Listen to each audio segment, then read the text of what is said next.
I hope it's just one thing and it says your jacket is stupid. And it just goes to 100%. He was like, what did you say to me? Time for that. Whatever this invader hunt shit is, it's obviously a trap. We got no clue what's waiting for us in the leisure lounge. We can't just take up a challenge from a killer. That biker jacket is just for show. So that biker jacket of yours is just for show, huh? Oh man, we're about to roast him? The fuck did you just say to me? What, are you deaf? I said a coward like you shouldn't be wearing a jacket like that. Bastard, you ain't gonna get away with talking about my jacket like that. She reflects my whole soul. Just like Yoshika said, Takamaru gets upset when you insult his jacket. He's lost his cool. Now's my chance to make him see it my way. Takamaru, you don't deserve to wear that jacket.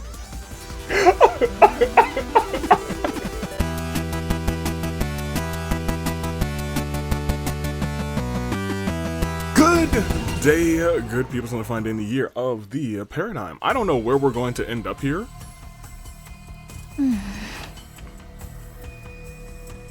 But we are on a little bit of a, you know, we've got a mystery to solve and Scooby-Doo, be ready for your act. A little bit of a mystery. I thought it was going to actually be a whole lot of stuff, and by stuff, you know what I mean. A whole lot of, shenanigans. There are shenanigans. A whole lot of, guys, you know. But that has not been the case. It's just the one. And I also expected some Eito shenanigans, but I don't feel like I've seen any. So, we'll see. That being said, I've actually not really thought about this game so much over the last week at all. But we're about to play, and hopefully get an ending or two. That being said, I didn't want to come over here. Because... yeah, I was gonna say there's definitely going to be a split here. Shoma or other. So literally the correct answer or somebody else. Okay, what is this? Join the invader hunt. Yeah, I was gonna say this one feels like it could branch off into a longer ending. The Shoma one's definitely going to, the one where I don't say Shoma, it's definitely a shorter ending, and this is, yeah, that's definitely a whole other route. And here's the problem, I feel like this whole other route is actually the route that I want. Is it? Yeah, I think it is, solely because Hiroko said, as far away from here as possible. So that would be at the very top. So I don't think we're on the route where we need to be, essentially, but,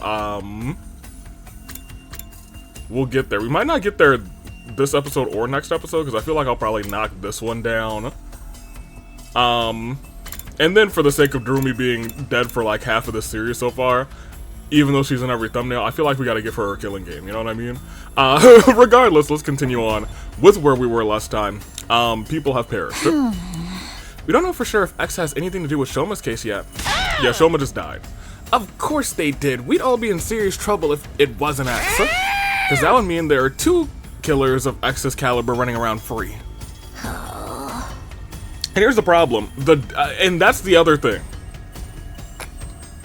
On this route, we do know that Takumi has already been gyayai'd. And it's something that I have, like, noticed a lot of times going on here. That there's, like, this ... going on with Takumi, but... I don't know if he's, other than maybe the first case? I think we know that that one was him, but the other ones weren't, so, you know, X gonna give them to him. Everyone falls silent. This question was, this was the question I was dreading the most. It seemed like the others felt the same. Ever since Shoma shared his side of the story last night, we'd all been avoiding that particular issue. But it was time to face reality. I steeled myself and turned to Tsubasa. Tsubasa, do you still have the organic life detection device? Yes? Oh. 12, the exact same number as the people that are present here. That means somebody among us is X. Yo, I'll be real, it feels weird to see Kyoshika alive in some of these too now, you know what I mean? Because we've spent so much of the series, and we're like 30 some odd episodes in at this point, without Kyoshika and without Darumi. Not that much time without Takamaru, so like, you know, him being here doesn't faze me that much. The routes where he wasn't there were short and traumatic.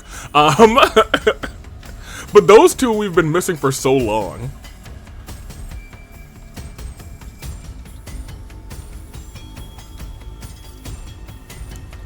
X gon' give it to you.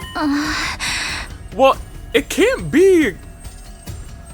Well, maybe Kako is not like organic life, because I feel like it has to be Kako from the other timeline. No, wait. It could have been someone else who came in at midnight and left the school before the sun came up. Sadly, that's not possible. This device comes in. Where's my notes actually? Because she comes in at day 25 or 26.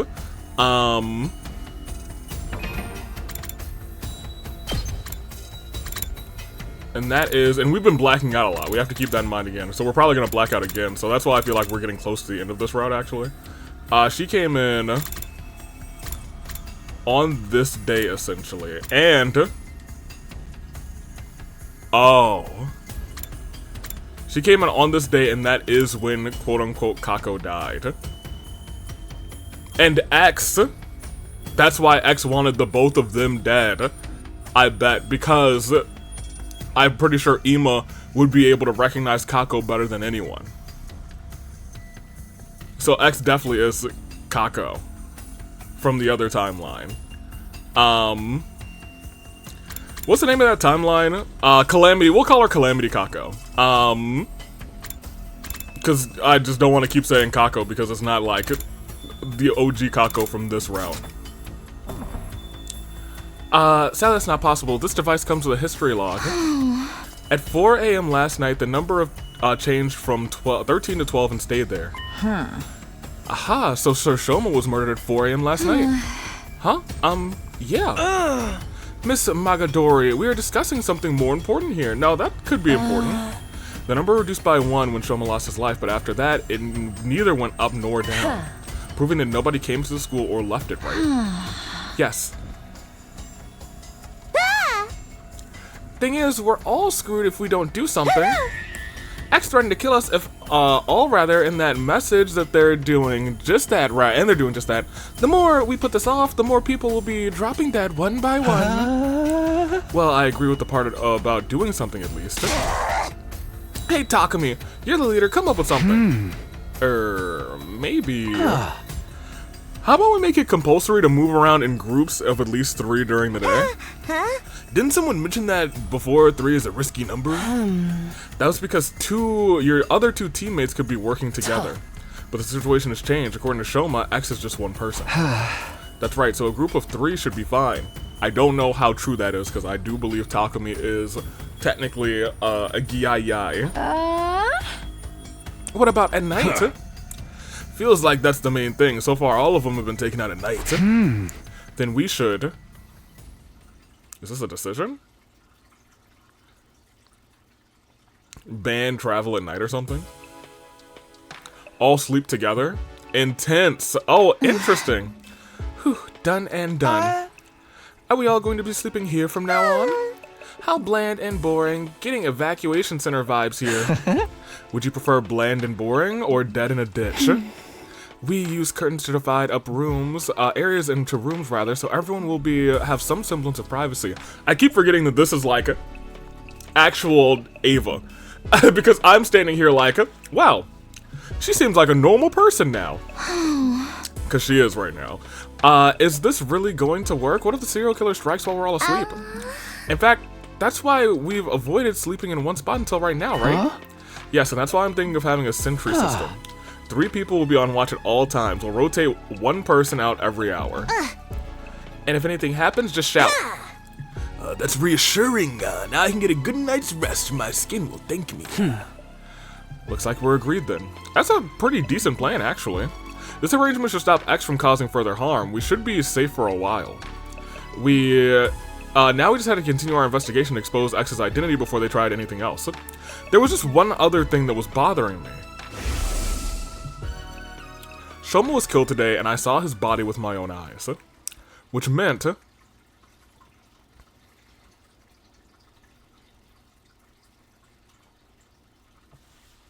75? Oh my gosh, he's gone again. Shoma was dead today, and I saw his body with my own eyes, which meant... Oh, never mind. That's exactly what it meant. That was the prelude. I understand what they were going for there.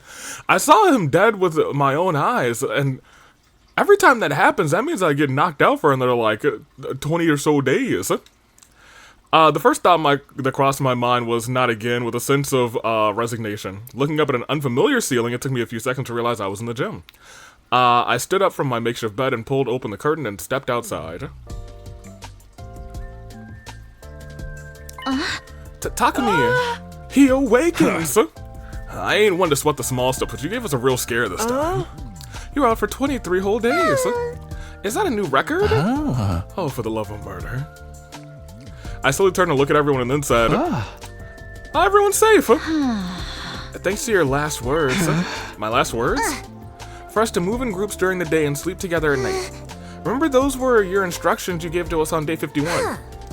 We've been able to survive all this time because of him. X hasn't had an opportunity to strike. It also means X is still... Yes, we still don't know who they are. If we did, we would have thrown them in the cage and tossed away the key already. Now that I got a better look at them, rather, I saw signs of fatigues on everyone's faces. X is among us. I'll be killed if I walk around with only one other person. They've all just spent the last 23 days under that crushing weight of those such thoughts, rather. It's no wonder that their mental fatigue was starting to show, physically. Oh, that's right, there's something you need to know. What is it? About 10 days ago, rather, we met with the Undying Flames boy. He showed himself? Yeah! Well, he was feeling very unwell, and he said he just had to tell us something. And what was that?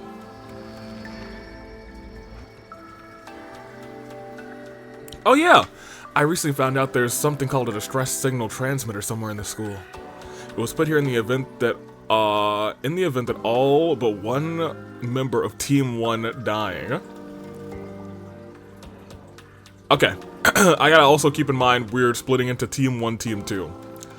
Only Team 1 though, because the two teams joining together had not been anticipated. The people on the satellite did not think Team 2 would ever come here. At any rate, they never thought the Team 2 would come here? That's kind of crazy. No matter how strong they were, a single fighter wouldn't be able to win this war on their own. Well, that's not entirely true. Instead, the survivor rather, would be extracted and put on standby while the people in charge put together a fresh team for a new attempt. Well, whoop-de-doo. Once the correct series of codes had been entered into the transmitter, it would, well, transmit a distress signal. Once the artificial satellite received it, they'd send a rescue craft to the school. The survivor would get on board and be taken back to the satellite. That's supposed to be the sequence of events. Also, the rescue craft does not have a capacity restriction. That means people from both Team 1 and Team 2 can board with no issues. The second to last Defense Academy does not have a transmitter of its own, so bringing the team over here was definitely the right move. Unfortunately, I do not know where the transmitter is located. Where did you get this information? Still, it seemed like this information could be of some use to you. That's why I came here to tell you about it. And he does still feel unwell. So that much is still in my brain. A distress signal transmitter? I've never heard or seen or heard of such a thing before. Same here. Well, you have, just not on this route. I'm pretty sure they've discussed... I don't know if they've quite discussed it. I think I might be confusing that with whatever they call the thing that just fires up on the last day. Continue. After hearing that, we split into groups to search for the transmitter, but we still haven't found it.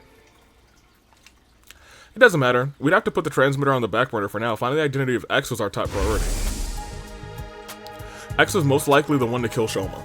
Or they could have ordered someone else to do it like they did for Kako. At any rate, X was absolutely involved in Shoma's murder. As long as we could figure out who killed Shoma, we'd find out who X is. Alright. I clenched my fist tightly. Hiroko, Tsubasa, come with me. What? Where? I was gonna say, you three are like, I feel like the forever homies at this point. I feel like these three live the most often in these routes. But I digress. To the courtyard, I'm going to reinvestigate the scene of Shoma's murder. Very well. I don't mind, but like, I feel like we've only seen Tsubasa die maybe on like 3 occasions. And I think 2 of those occasions are everybody dies, you know what I mean? Well, maybe it's more like 4 if we're counting the ones where everyone dies. What's that? Can we have breakfast first? I'm starving.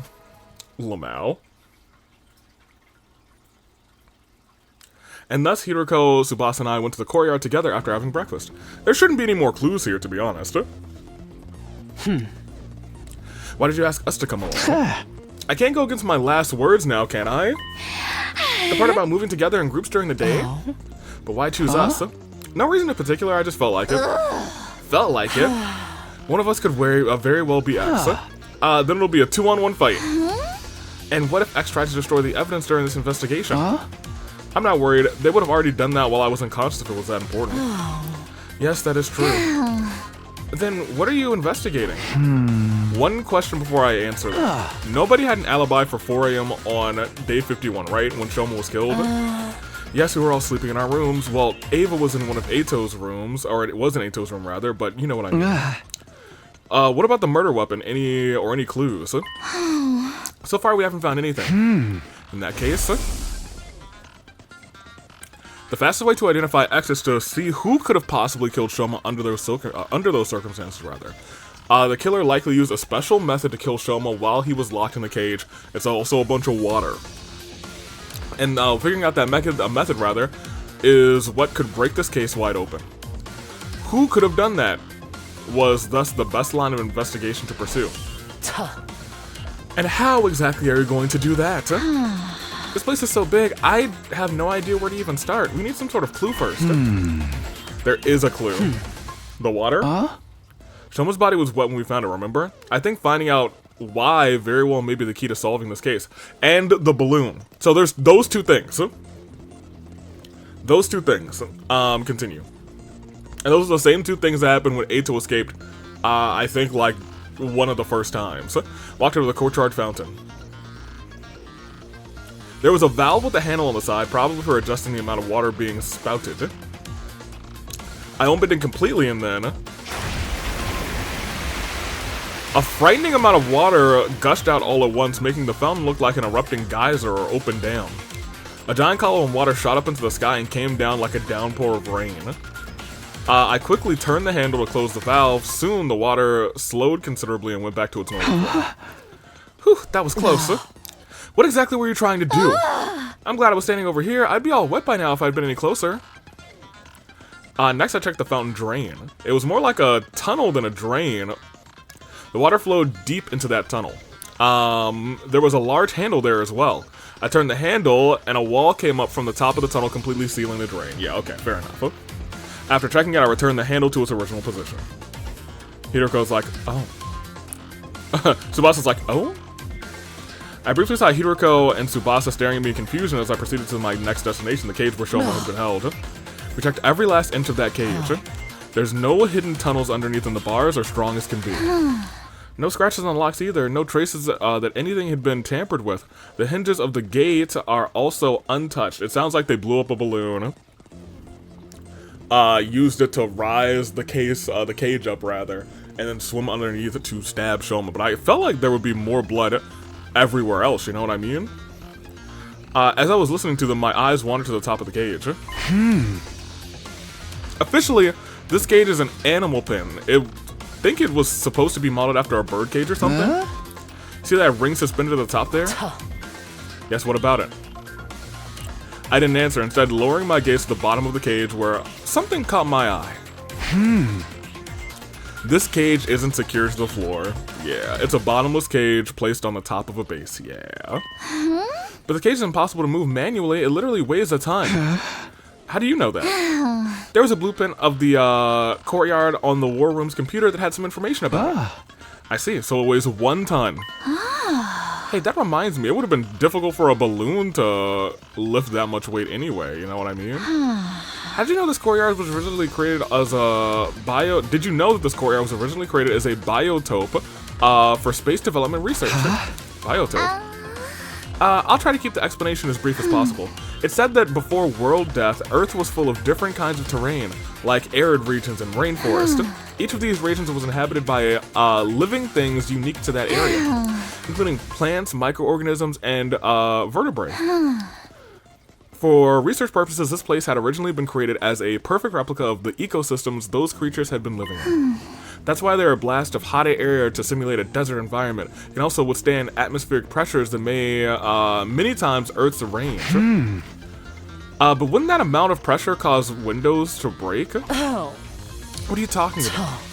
Those things over there aren't windows. They're all display screens, including the ceiling. Look carefully and you'll see the light flickering every once in a while. Correct. You can literally... It does actually do that. You're like, whoo. There's no way the sky could be visible from here. We're inside the school after all. You might be right. But what about the exits on both sides of the connected hallways? Atmospheric pressure can escape from those exits when it gets too high, right? Oh. Those places were closed in the beginning, covered by partition walls, don't you remember? Oh, right, they opened up after Siri released them.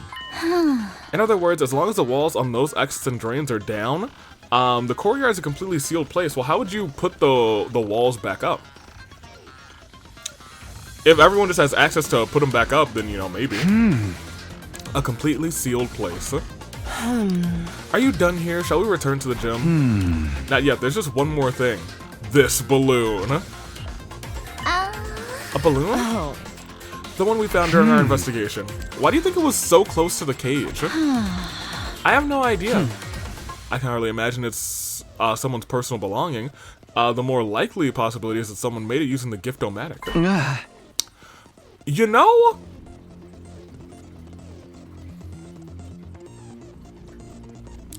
I know Ato potentially did this to free himself, but I was gonna say you would have to do a lot of shenanigans to escape from within the cage to do all of these things, to get the levers out. It feels like he had to have some sort of help. I don't remember what day that happened, but if it was on, what, day 36 is when he's out? I really gotta get that that notebook out here. Here, let me grab this real quick. Is this the right notebook? I actually don't believe this is the right notebook.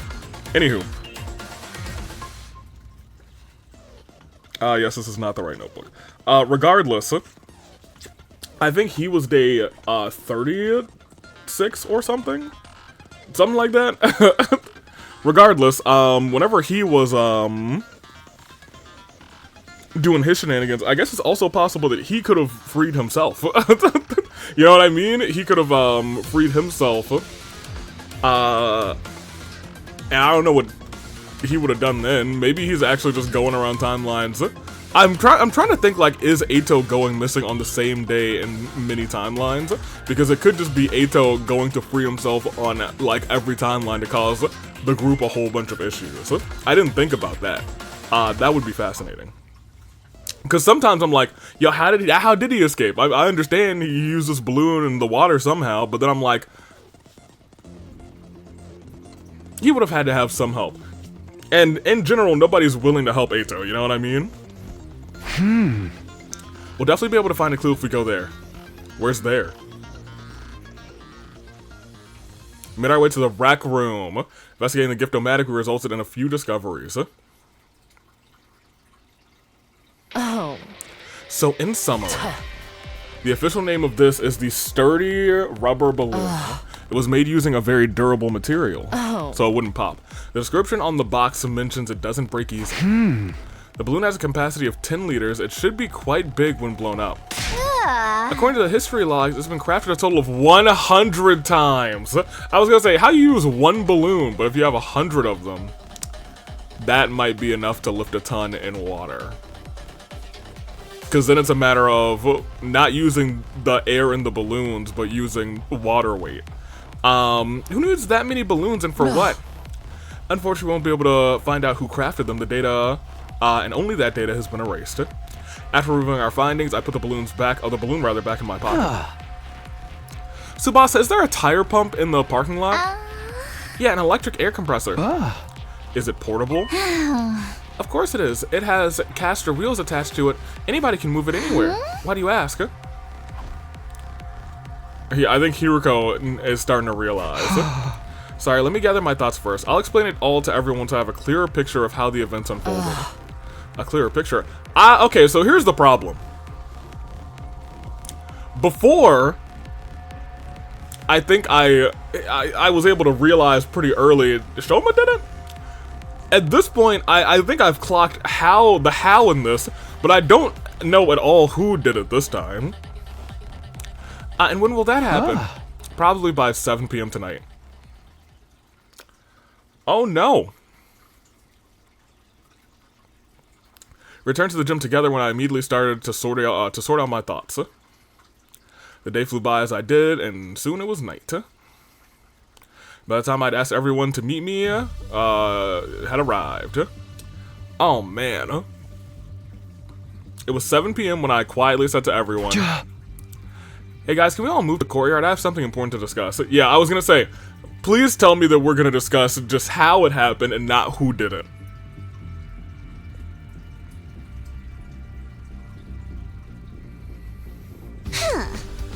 What is this important thing that you had to come all the way here to discuss?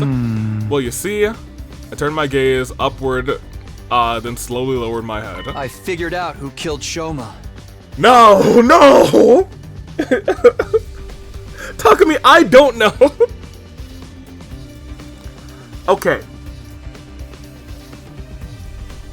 Shoma died at 4 a.m. on Monday, Tuesday, Wednesday, Thursday, Friday, whatever day. Day 51, I think. If he died at 4 a.m. on day 51, who could have done it? Is the million-dollar question. If they were all sleeping in their rooms except for Ava, who was in Ato's room. Once again, it could be anybody still, right? Ugh.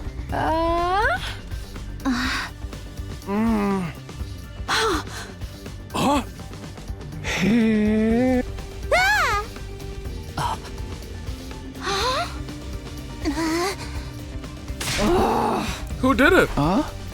First we must ask the how. Yeah, I was gonna say, tell me the how, and then I don't know the who. We must answer, like, but I guess anybody could have done it now that we know about, like, you know, they didn't need the key. How did the killer stab Shoma while he was locked inside a cage? Once we can figure that out, the identity of the killer rather becomes apparent. Does it? Does it?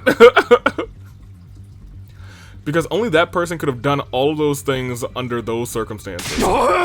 Just cut to the chase and tell us. Cut to the chase rather and tell us who the killer is. All right, I'll tell you. No, no. The person who killed Shoma. I don't know. It was. The name of that person is. Give me all of my clues in rapid succession again, please. The person who killed Shoma is. No, they didn't even give me the clues in rapid succession this time? Oh, dude.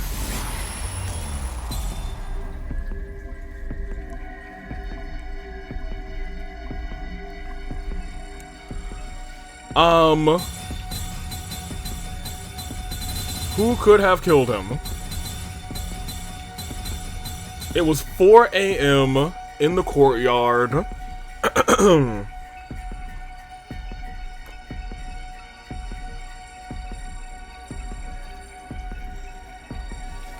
I know it wasn't us. I don't think it was any of y'all. Is it a matter of, like, who has the opportunity to kill him? Because it could be anybody. Okay, so if they killed him,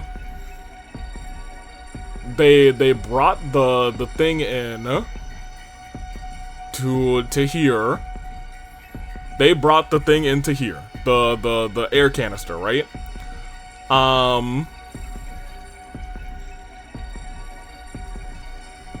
If it's a completely locked room, and the room was,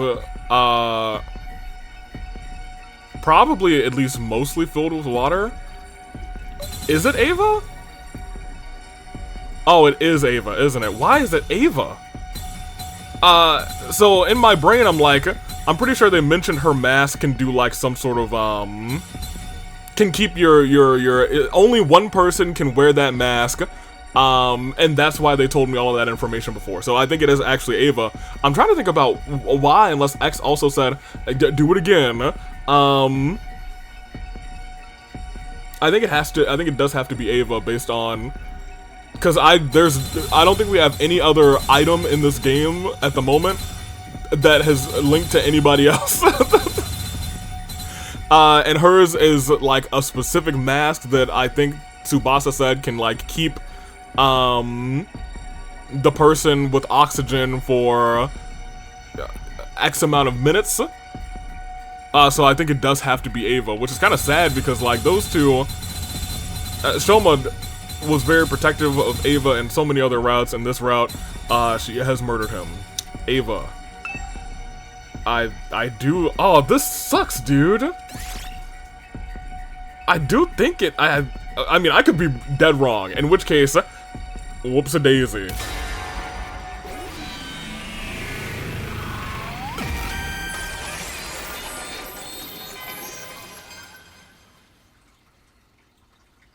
The real killer.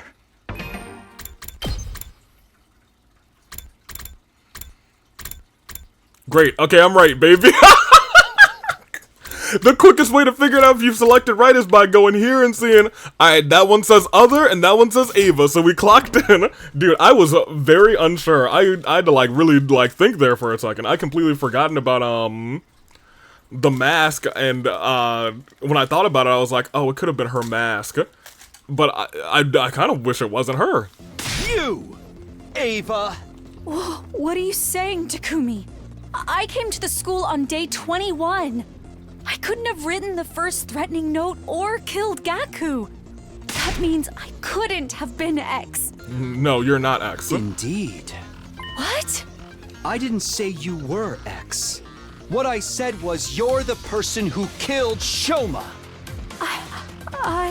I did not. It wasn't me. It wasn't me. It Okay. wasn't me. It wasn't me. I stabbed Shoma in the courtyard. It wasn't me. I filled the courtyard with the water. It wasn't me. I swam under the cage. It wasn't me. And then I kept stabbing Shoma. It wasn't me. Shut your mouth and just watch. I'll be exposing every last detail of your criminal wrongdoings from start to finish. Yeah, I love this Takumi. That being said, Ava's probably also going to die next, because it seems like this is going to continue being a chain of killings. Which sucks. What makes you think I'm the killer? Before getting to that, we'll explain how the murder even took place to begin with. Shoma's dead body was found in that cage. He had been stabbed multiple times. That means you had to figure a way. Does she even know how to use the gift-o-matic? Had to figure out a way to get inside of the cage. But the door was locked. And you were the only one with the key, Takumi.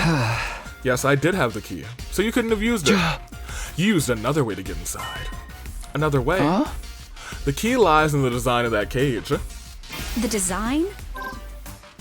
What are you talking? This is what I'm talking about. I am very glad I don't have to wait. The bottom Admittedly. part of the cage isn't secured in place. It's just an iron cage mounted on a base. I don't understand. That cage isn't secured in place. You hired What? professionals to do it. That actually sounds hilarious. went You hired a inside gang from of the movers. Because the cage could be lifted up. What nonsense is this, Takumi? How is it possible for anyone to lift up such a heavy metal structure? Very true, that cage weighs about a ton. It's not something anyone can move with their bare hands. However, your hands aren't bare. Wait, aren't you contradicting yourself right now? You claimed I lifted it up, but now you're saying it's too heavy to be lifted? You used Is there even any way to telekinesis. With your telekinetic abilities, you lifted the cage. You used buoyancy. Oh, buoyancy? Oh, okay, never mind. We'll go with that one instead. Buoyancy. That's right. You made the courtyard a watertight space by closing off the drains. Then you flooded the entire place. There's a fountain right there, right? You open its valve fully to release an enormous amount of water through the nozzles. Turn it into something like an erupting geyser or open dam. You left the fountain valve wide open for a while to fill the space with water. Yeah, I forgot all about her mask. I'm very happy it came to me because I was like just thinking about, has anyone had anything in this game that hasn't been used yet? Where's my Chekhov's gun? And I was like, that's my Chekhov's mask. Alright, cool, we're 30. Hee ha ha ha ha ha ha ha ha. I don't think I've ever seen this Ava spray before. I'm sorry, your explanation was so outrageous I couldn't help but be amused. Takumi, do you not know how powerful water pressure can be? Even if we assume water pressure was released into the environment after covering up any openings, some would still leak out because those walls would be under constant pressure from the force of the water. That is, I will say, water pressure is crazy, dude. No, that wouldn't happen. That's not how this place was designed. Because the courtyard was originally constructed, rather, for a certain special purpose. Special purpose? What special purpose? A race of gigantic humans. This place. You know, we were on the very start of this one. I should have picked the funny answer. Research. It was designed to be able to withstand atmospheric pressures many times Earth's range. That's what Tsubasa said. Yeah, that's right. Yeah, that's right.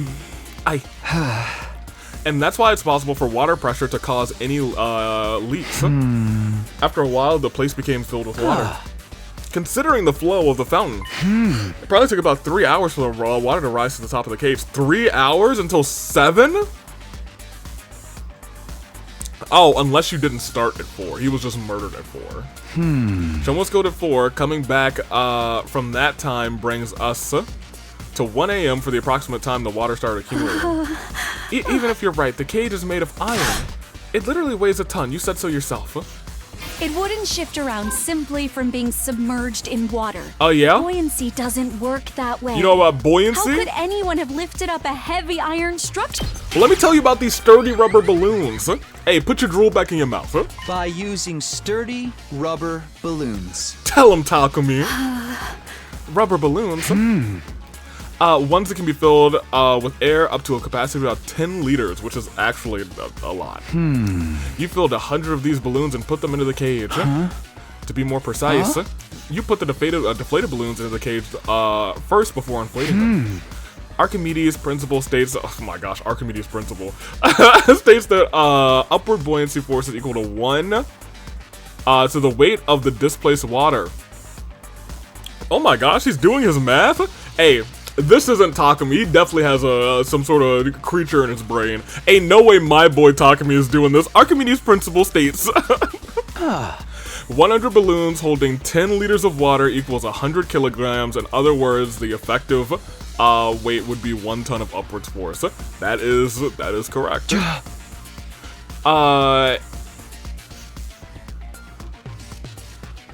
Yeah, that's correct. Yep, that is correct. That cancels out the weight of, I was in my brain thinking 1,000 kilograms is a ton, right? And I was like, yeah, it is. And then I was like, let me do that quick conversion. That's about right. In fact, that is correct. That is legitimately correct. In my brain, I know it in pounds. And then I was like, oh wait, that is the same in kilograms. I just have to do the quick 2.2, etc., etc. That cancels out the weight of the cage and reduces it to near 0. You'd barely need to lift a single finger to lift it. You were able to easily lift the cage with just the slightest effort. 110-liter balloons? That's just not... It would be impossible for me to inflate so many balloons in such a short time. How could anyone have done that? More than likely use a certain tool. A certain tool? Well, what tool was it then? Gamma rays! You use gamma rays from your hands! You gamma ray pump in the parking lot. It's an electric air compressor. The bicycle... Takumi, I want to do the gamma... Okay, fine. Okay. You have your theories, I have mine. It's mounted on wheels and can be easily moved here. Using that would make it a literal breeze to fill up all those balloons.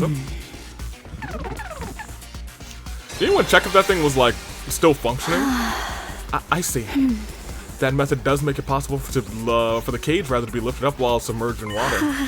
But don't you find it strange? The cage had been submerged for that long, Shoma would have drowned in something. Yet the revival-matic stated his cause of death as hemorrhagic shock. That is actually a good point. Doesn't that conflict with the sequence of events you've laid out? If your deduction holds true, Shoma would have drowned to death before he was Well, stabbed. he definitely didn't hold his breath, huh? I also do think that it wasn't submerged completely. The cage wasn't completely submerged. The water only had to stop just below the topmost part of the cage for it to work. Discharging the water equal to the volume of the cage itself created the buoyant force needed. Shoma kept his head above the water's surface and breathed through his mouth. Gaping and gasping for air the whole time. You took this opportunity to lift up the cage while underwater, slipping inside and stabbed him multiple times. What happened to the water in the courtyard after that? You opened the drainage walls and drained it away. Then the courtyard should have still been wet when we discovered Shoma's body. But was it wet? No, not at all. I didn't even think about the hot air blast. I was gonna say nobody knows, but we did blast of notice. hot air to dry the place up. What? I mentioned just now that the courtyard was originally created as a biotope for space development research. Yeah, that actually slipped over my head. I wouldn't have thought about that at all. I was like, the place is wet. Why didn't anyone notice?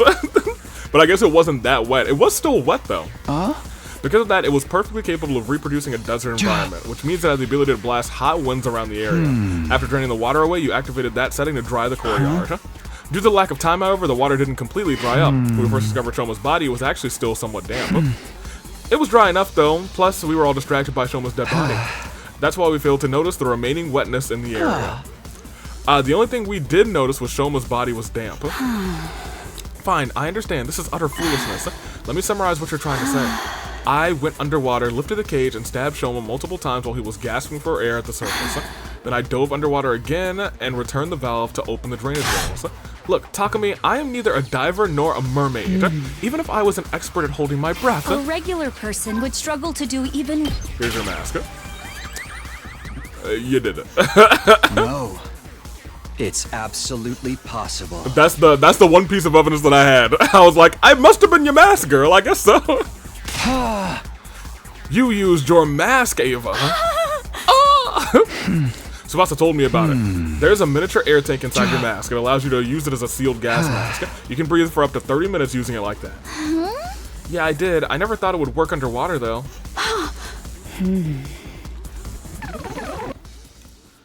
Well, now it's just gonna be us saying, you did it. Yes, I remember now. My mask did have a function like that. Sure. But someone stole it from me. Well, no, you're the only one who can use it. That person must be the real killer. Yes, that has to be it. I know I am right. Well, now I know that it was you. You've been cornered and you know it, Ava.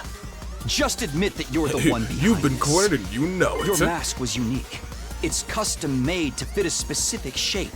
According to Tsubasa, you're the only one who can wear it. It's just you, son. It's just you.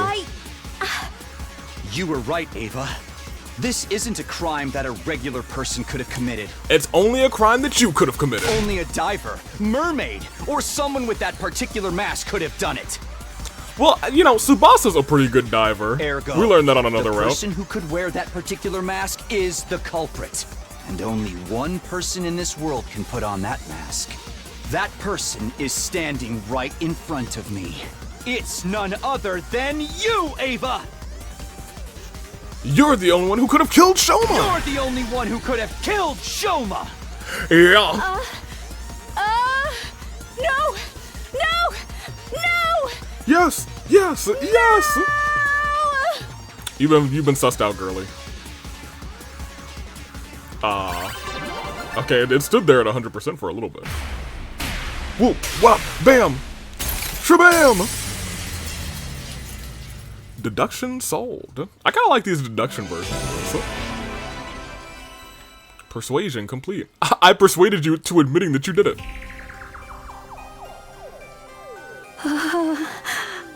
Takumi, you're right, I killed Shoma. The method and the flow of events were as you have deducted. I have nothing to add. But have I really done something wrong? I too had been threatened by X. I had no choice. When did you meet X? A short while before 1 a.m. on the day 51, rather. Just before the murder, I heard a knock on my door, so X probably planned the entire thing. And we know Ava's very much like, I do not want to die. And you opened it? Yes. Why? The thought that it might be X outside the door did flash through my mind briefly. But I am not a part of the SDU, and I wasn't even here when you saw the threatening note. I just assumed I couldn't have been on X's radar. Well, what did X say? I have the remote detonator that will trigger the bomb inside your body. Oh no! Oh no! Right, everyone has one of those. Here it is, in case you think I'm lying. I'm going to give you some instructions now, but you don't have much time. Follow my orders quickly, or else. Should you go against me, or tell the others about my existence, I will detonate the bomb in your body immediately. So Ava's probably gonna blow up. Wait, what's going on? Well, everyone knows about your existence now, X. How did X get their hands on the detonator? Maybe they stole it from one of us. No, X said they obtained it through the proper channels from Tsubasa herself. No. I duplicated the device and gave a copy to everyone. I'll pass you yours later, Takumi. Now we are 100% sure that X is one of us. That sucks. No, I think you can remove me from the list. I passed the first detonator to Hiruko and never got it back, and I haven't received the duplicate from Tsubasa yet.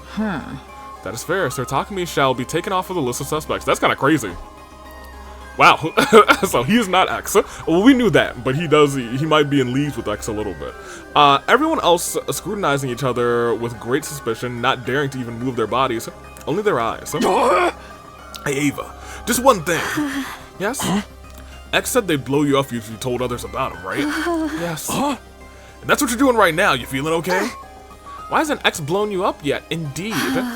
I believe if they could, they wanted to. They could if they wanted to, rather. The device, rather, is small enough to fit into the palm of someone's hand. If it could be hidden up a sleeve, rather, on their chest or around their waist, and no one would notice. It would be easy to simply press the button at an opportune moment. But X cannot do that for one particular reason. And why is that? Takumi, do you remember what I told you about the bomb mechanism before? We're all together right now? Yeah, I remember.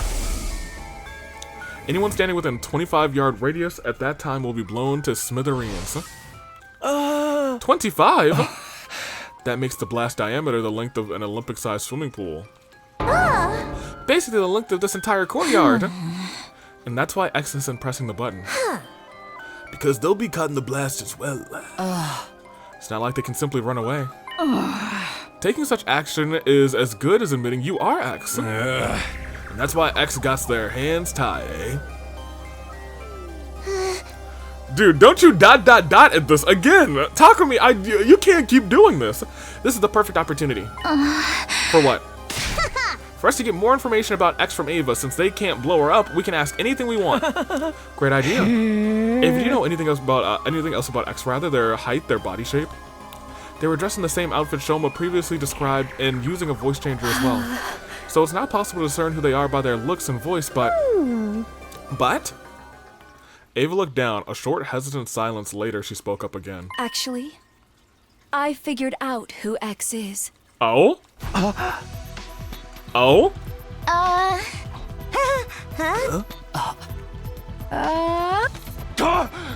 How'd you figure that out?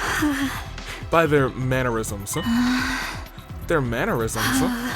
You know, some people subconsciously rather touch their chin or play with their hair when thinking about something. Those sort of mannerisms, they tried really hard to hide it, of course, but I still managed to pick up on them, rather. So, who is X? All right. Oh no. I will tell you. Oh no. X is. Oh no. The real identity of X is. You're about to die. Suddenly, a sense of dread washed over me. My mind started to work overtime as I went through all the possibilities. Maybe X really would press the button now? Everyone thinks X won't do it because that would mean blowing themselves up as well. But if their identity was revealed, it wouldn't be the end for them anyway. They might even prefer to die with everyone in the blast over being caught and imprisoned. But in that case, why aren't they pressing the button right now before Ava could reveal their identity? Were they banking on the possibility that Ava might say the wrong name? If she did, X could just sit back and watch the show without doing anything. And if she really said X's real name, they could always press the button at that time. Surely that was why X was adopting a wait-and-see attitude right now. It might be dangerous for Ava to say the name out loud. Even if she got it right, everyone would die anyway. Still, I might just be overthinking things. X could be hesitating simply because they were afraid to die. What do I do? What do I do? There was literally no time to hesitate any longer. My final decision was...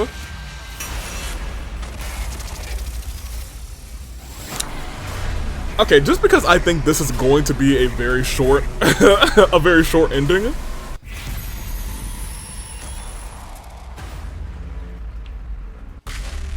Talk your stuff, huh? Shut up, Ava? No. Talk your stuff, girly. I'm pretty sure that is going to immediately lead us to, probably an explosion and us all dying. That being said,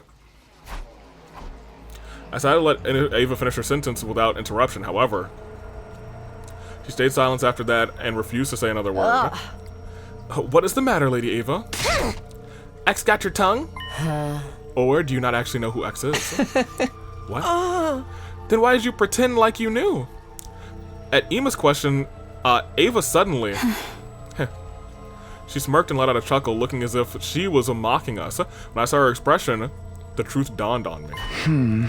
Of course, you're afraid, right? You're afraid to die? Ooh. Haven't seen that one from you before, Ava. Even if you were forced to do so by X, you were still the one to kill Shoma. This is an unforgivable act. Then you thought to yourself, I'm going to be thrown into the cage again. This time, they're never going to let me out. Then why should I stay then? I'll blow myself up and take everyone in the SDU with me. She was going to use the bomby thingamadoodle. That's what's up. But you were afraid to face death. You never had the courage to begin with. You decided to leave it in the hands of X, right? The act of pressing the bomb. The button rather to activate the bomb. Oh, that's why you lied about knowing X's identity. Wait, that means you're going along with, you going along with us all this time was just an act? You said you hated Veshnius, was that a lie too? Also, you could gain our trust and gather intel while hiding in plain sight? I don't think that's true. Ava said nothing in response. Her lips didn't move for a second. But something else did, her hands. The detonator is a joint in my left pinky finger. Moving it in a particular motion triggers an explosion. My body moved before my mind did. I exploded in action and dashed over to Ava at breakneck speed. I grabbed her left wrist and shouted loudly. Get away, everyone! At that, everyone made a mad scramble for the exit, but here's the problem. Now, X is no longer in the room. But after that, Ava grabbed my shoulder and forced me to face her. And as I did, I raised a foot and I found myself being kicked away. I landed near the exit where there were 5 other people. They had just reached the gate and were not yet outside. The 5 others had rushed to the exit on the other side. Once you reach the other side, and were at the same distance away as well. I quickly stood up and looked in Ava's direction. She pinched her little finger and said, Is this the courage you said I didn't have? Boom. She pulled on her left little pinky without a trace of hesitation. Yeah, I was gonna say she's definitely exploding in this side.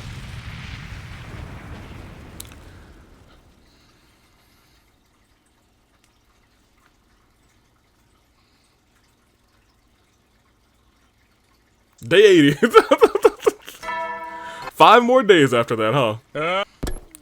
Interesting. I didn't think that was... It's day 80? I was already so used to waking up and finding out that I had missed a bunch of days. I was surprised by the fact that I was still somehow alive. Come to think of it, I seem to recall someone pulling me back with great force just before the explosion. That could be why I survived. I wonder who saved me. I didn't see who it was, but I remember a lavender fragrance. There we go! That's what I'm talking about, dude. Lavender fragrance. I've been waiting to, like, get that, several times during these other routes, but we haven't gotten that lavender fragrance once, but now we finally have. I can think about that later. Is everyone okay? I stood up from the makeshift bed and pulled the curtain open and stepped outside.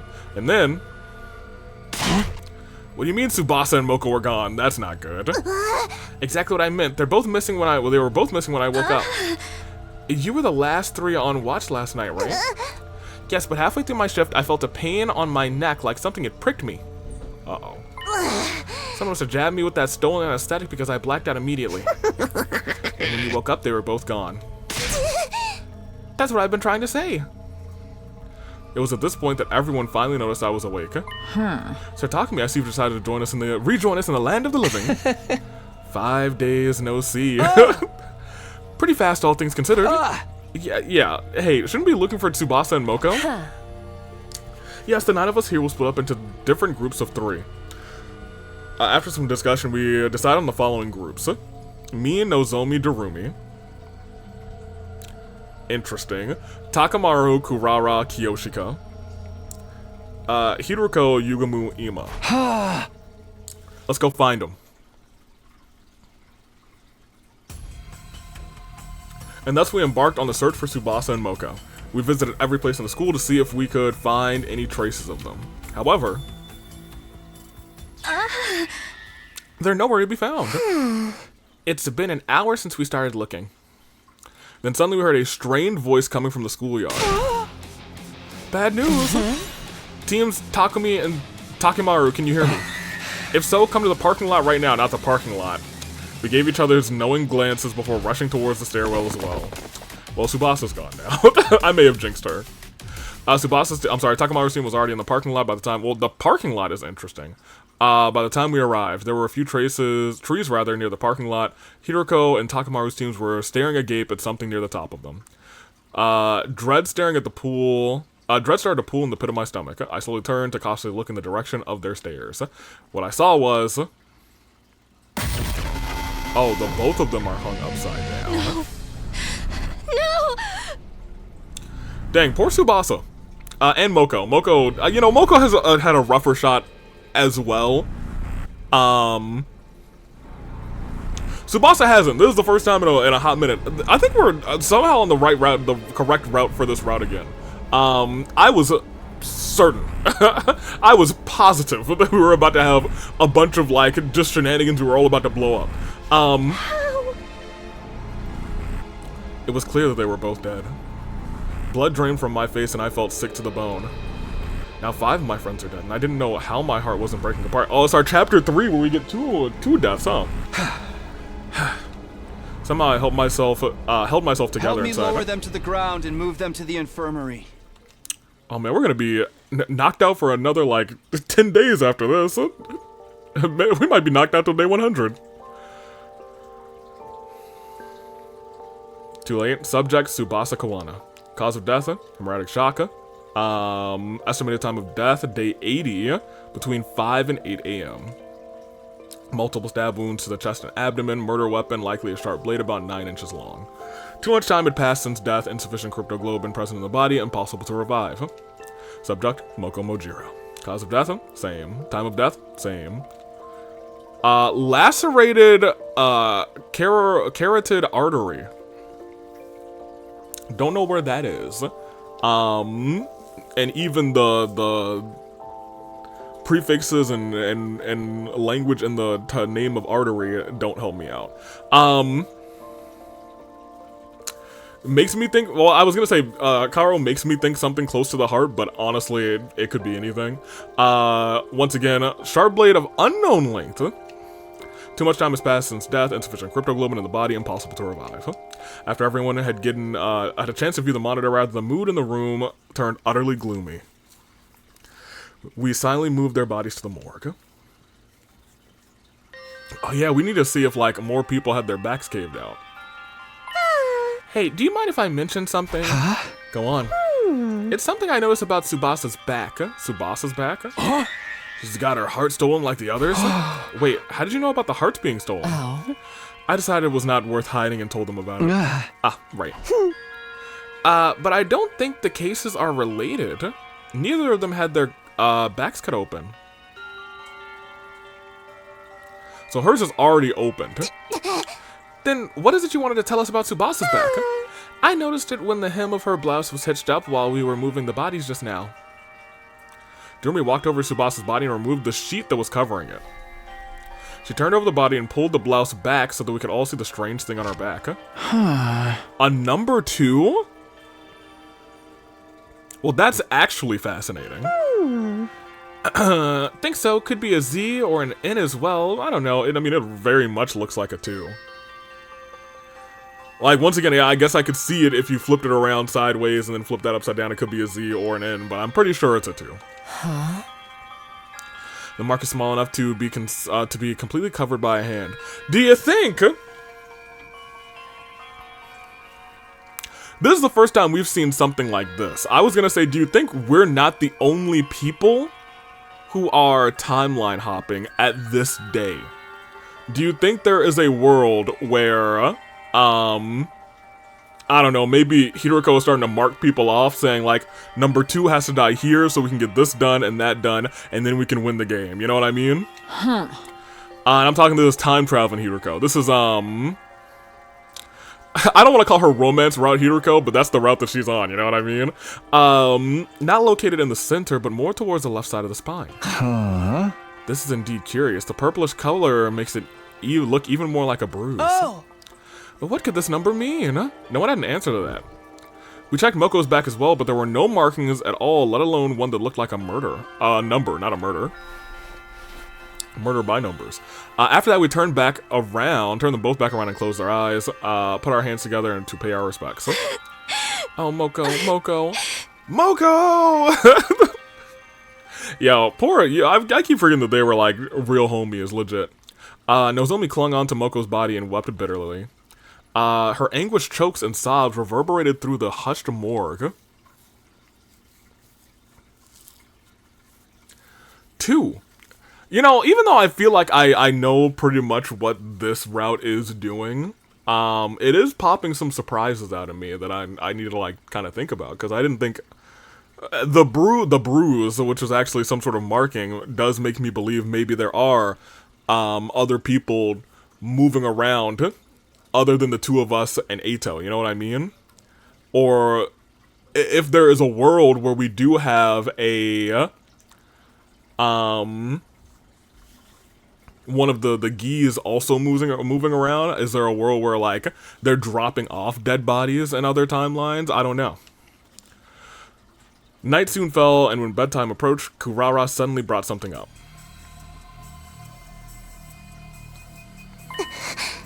I found this in Tsubasa's space. Can you guys take a look at it? 9. The organic life detection says 9.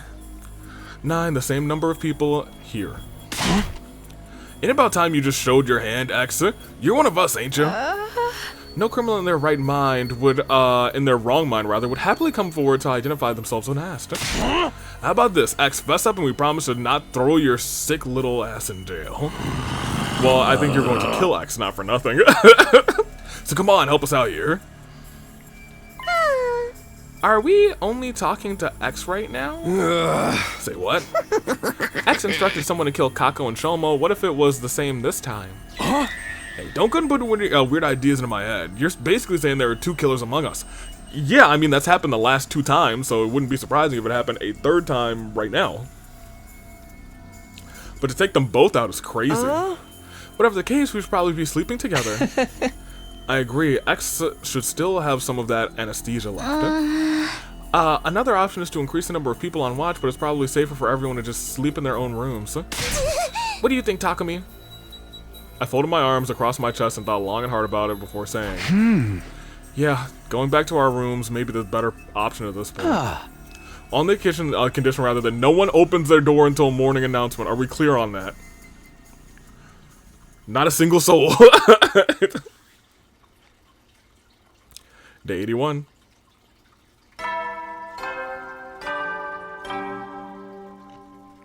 Who could it have been? Up and out of troops, time to rise and shine. Get ready for your 81st. I'm sorry, C-Rate. You're not important.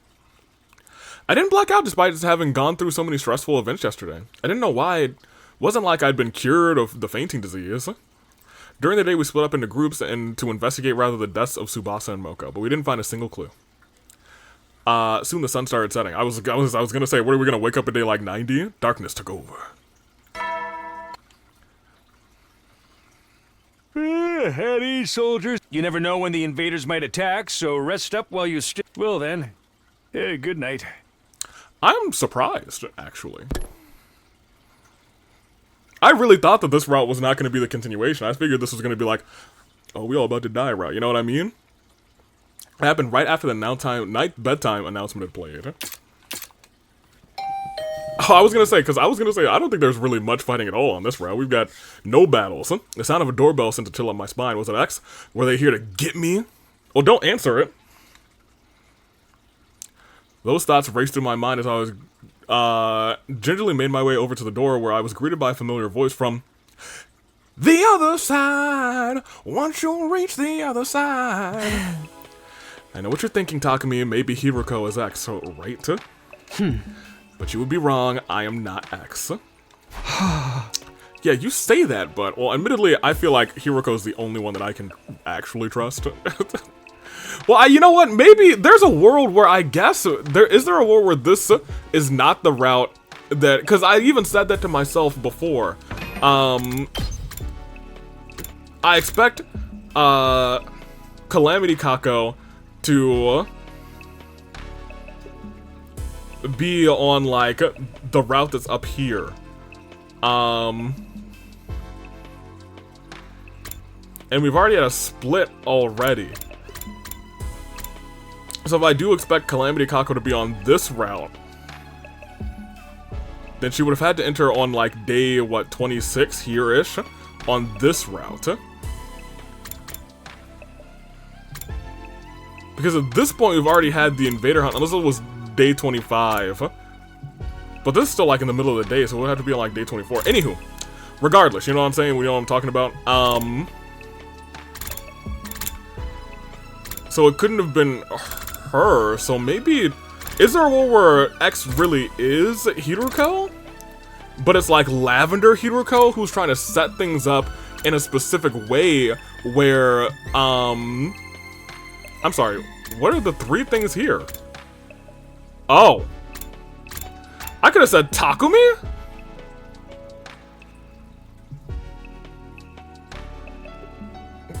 Well, that also surprises me. I'm glad we looked back over here. That's definitely going to be a quick ending. I feel like this is also a quick ending too. I think if we reach an ending this time, we probably will go through and just very quickly grab all of these other quote-unquote wrong answers. Even though I assumed this was going to be a wrong answer, but maybe it's not. Or maybe it is. I assumed that was going to be the right answer, but maybe I accidentally stumbled onto the wrong answer. Or the right answer while trying to hit the wrong answer. Which happens to me sometimes. Just listen to me, I need to tell you something. You are likely innocent because you do not have the detonator for Ava's bomb. For that reason, I trust you and want to tell you something I remember. What is it? I'm going to the morgue now. If you trust me, meet me there. I'll be waiting for you. I heard the sound of clacking heels getting softer and softer until it went completely silent. What should I do? I don't believe Hiruko is X, but... Damn it. I was gonna say, that shouldn't even be a choice. I hid my infuser under my clothes as a precaution and ran directly towards the morgue.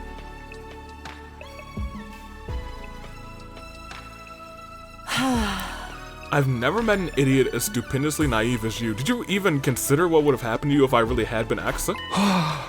But you said you weren't.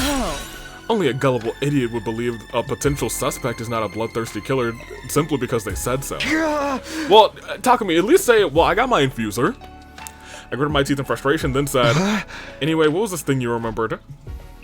Hiruko walked over to Tsubasa's body, dead body rather, without saying a word. She stopped in front of the body and removed the sheet. She turned the body over before lifting up the blouse. It's strange the number that we saw yesterday. What about it? The strange number. It is her... liver mortis code? Liver mortis code. It's a unique number that appears on the back of all SDU members when they lose almost all of their cryptoglobin. Is somebody collecting their liver mortis codes? Only those from Team 1 have this. That's why Moko doesn't have one. Where did you hear about this? That is a 3-day-long story I can tell you another time. All I can tell you now is that this is a very reliable piece of information. She moved to Shoma's body next, removing the sheet covering him. She flipped over the body so that his back was facing up. There was a large gaping hole there, right where the number would be. Shoma too? Yes, I believe X must have done this. But when? We've been moving in groups ever since he died. Well, there was one silver opportunity X could have taken advantage of. What's that? When Ava self-destructed.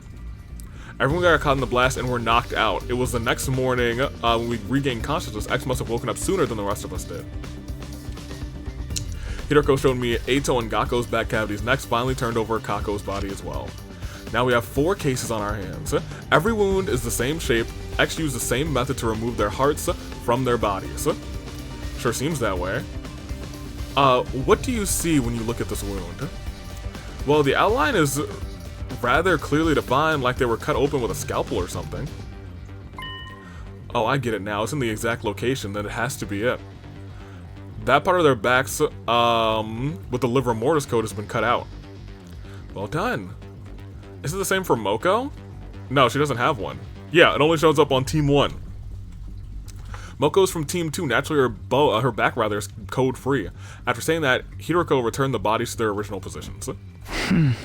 But why would X do such a thing? I'm guessing it is because they do not want us to learn of their existence.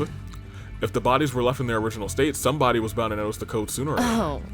So, they cut out the part of the code in order to keep them hidden from us. Well, why did they take the whole heart, too? Why did they take out... Yeah, I was gonna say, same question.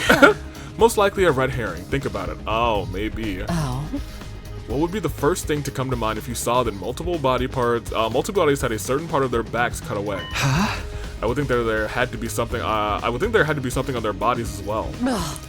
Now you see it. You're getting at it. X is targeting something invisible on our bodies. Invisible on that part of our bodies, right? And what would you think? What would you do with that information? What am I supposed to do? For example, if I cut out that part of my body before X could get their hands on it, cover it with something like a tattoo or a soaring dragon. X would be likely highly inconvenienced if we did that. That's why they took the heart out as well. They wanted us to believe that the target was not the patch of back on our skins, or skin on our backs rather, but the hearts in our bodies. That's why X did that. Though that still leaves us with one question. What's that? I'll explain later. You see, X's objective has something to do with the knowledge of the liver mortis codes. Yeah, who else would have that knowledge? Our current hypothesis is that X cut out that particular part of the skin, not because they were avid skin collectors, but simply to stop us from knowing about the existence of the codes. But if that's true, why set up the red herring? Because if X's objective was only to know what the codes were, they simply could have gotten rid of the bodies once they saw it. Yeah, they could have tossed the bodies into a wall of fire, buried them in the forest, yet X did none of these things. Why? Because they need the bodies. That much is true. We do know that. So now I am going back to, it's not Hideko, it definitely does have to be, Calamity Kako, or Queen Kako. I think that has to, so that does, I think, have to be the case, because they do still need the bodies for the males to inhabit. I'm not sure, but they needed the bodies to be left in the morgue for some reason. You think so too? Yes, X clearly wanted to leave the bodies here. By doing so, it would allow us to find out the existence of the, but by doing so, it would allow us to find the bodies, the existence of the liver mortis codes. That's why they went through the terrible trouble of setting up a complicated red herring, removing the skin and hearts of those already dead. So the question is, why does X want the bodies preserved? That is what I'm trying to find out. Don't you ... that talk of me. I know the queen in your mind already knows. Let's put that aside now and talk about something else. Why does X not want us to, why does X want to know what the liver mortis codes are? It has to do with the distress signal transmitter. I see.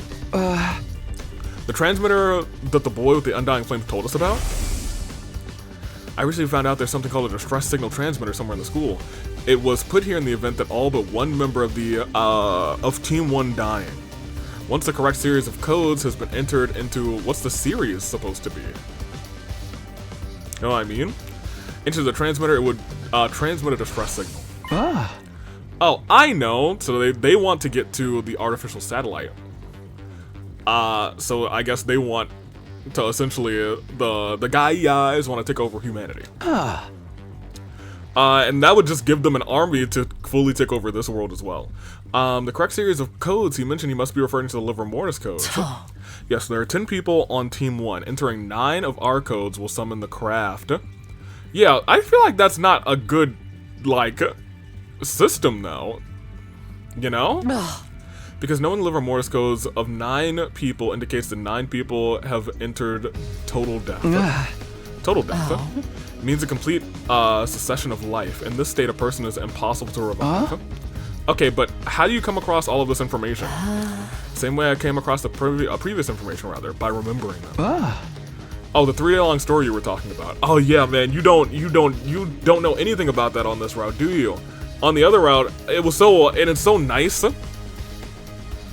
Specifically, on the route where we did kill Queen Nozomi, where Hiroko said specifically, this wasn't for nothing because I will remember this. I will remember what you've done here today. That is so nice. I also do wonder if we do learn about this on another route that gets to an ending where she will remember it then. Yes, I will explain further when time is more on our side. For now, our priority rather is to identify X. Do you understand now? Do you understand why I said X's objective is to find out the Liver Mortis codes? Does that mean X is trying to summon the rescue craft? It is very likely. So that they can leave the school? Quite so. Which also means X already knows where the distress signal transmitter is located. Because the Liver Mortis codes would be useless otherwise. That is a logical line of thinking. Keep going. If we find the distress signal transmitter ourselves, we may have a clue to X's identity. Hiroko nodded deeply at my words. That is why I'm going to start looking for the distress signal transmitter now. Care to join me? But it's almost midnight. What are you, 5? But it's almost nappy time. It's almost bedtime, Hiroko.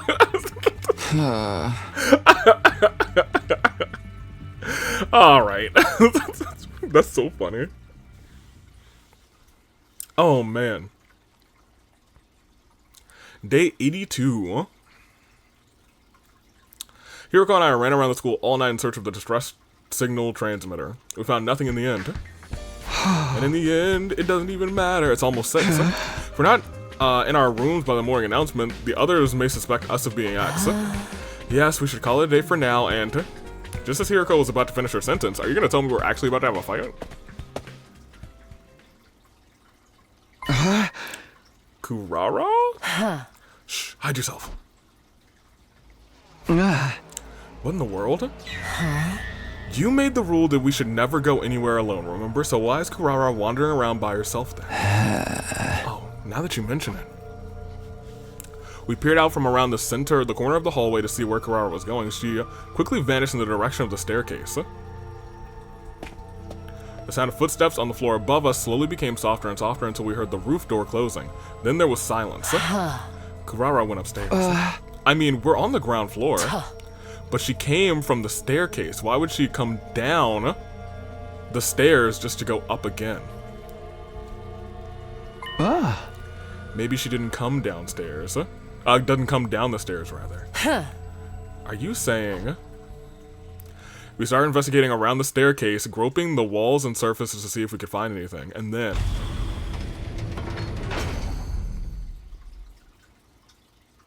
What is this? Oh, alright, well, Kurara's cooked now. Kurara's cooked, she knows about this. So here's the problem. There's 2 worlds here. The 2 worlds are Kurara is also being exploited by X, or...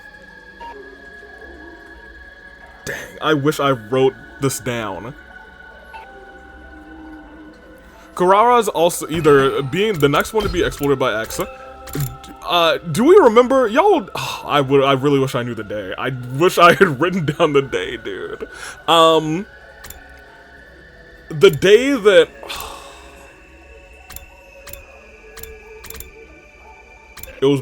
Was it before this? Oh, man. We blacked out here. Oh, maybe she came on day 21? Is that right? That might be right. I'm trying to do some remembering here. The day that Kiyoshika threw Kurara's mask on the rafters,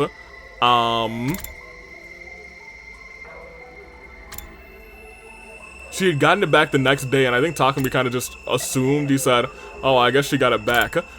If she didn't get it back,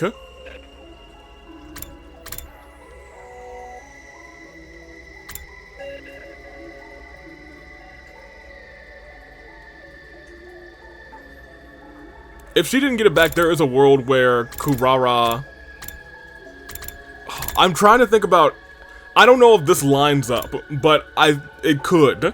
Where is that notebook, dude? I need to see if I wrote that down. But I can't even find that notebook anymore. That notebook was stolen by Queen Kako, Calamity Kako.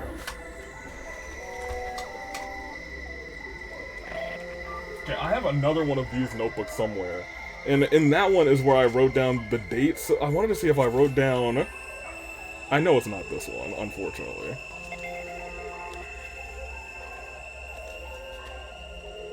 I'm just gonna have to eyeball it until I can find that notebook. It's probably somewhere on my dresser. So I'm just gonna spitball here then. We know that there's a voice changer. We know that Kurara had her mask missing. I think there is. The problem is I don't remember what day the voice changer was introduced and what day Kurara's mask got sent to the rafters. If they were both before the supposed day of Kako, Calamity Kako's introduction into this timeline, then there is a real world possibility that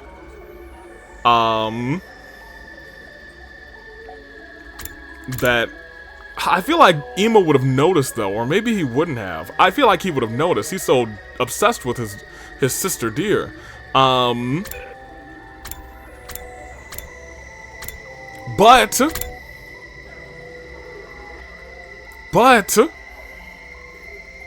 that also would kind of explain why X wanted those two dead first, Ima and Kako. Because then X is Calamity Kako.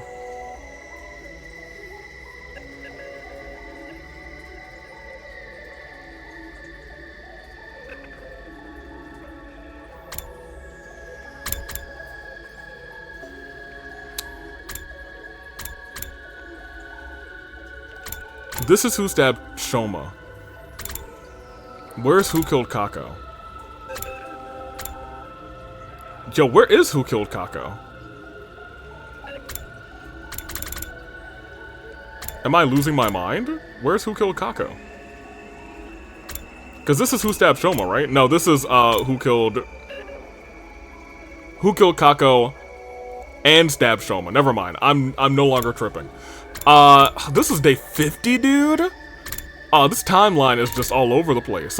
I'm trying to see if there's a world where, and I think this world actually does exist, where Kurara is not Kurara right now, and Kurara is... Oh, well, first of all, I think I might have just spoiled myself, actually. I think we're about to find Kurara dead in this closet, actually. Now that I'm literally looking at what has happened here, in between... I think I've solved this myself. I think, that Kurara is actually, Calamity Kako. Because now that I'm looking between these 2 days, hey, who's that girl? What's her name? Is she cool? Is she lame? Are you talking about what's her name? Kurara. Is she alive? Now she's dead. Did they shoot her in the head? We're about to open this door and find a body. Never mind. I think I've solved this mystery entirely because I just looked at I looked at that. I think the person we just saw, that's not Kurara. A secret door. Let's see what's inside. Yes. So we're about to find a body. Behind the door was a staircase leading down into pitch darkness. Kudata didn't come downstairs. She came up from here. So, at the end of this staircase... Yes. There's something to be discovered for sure. Let's go see.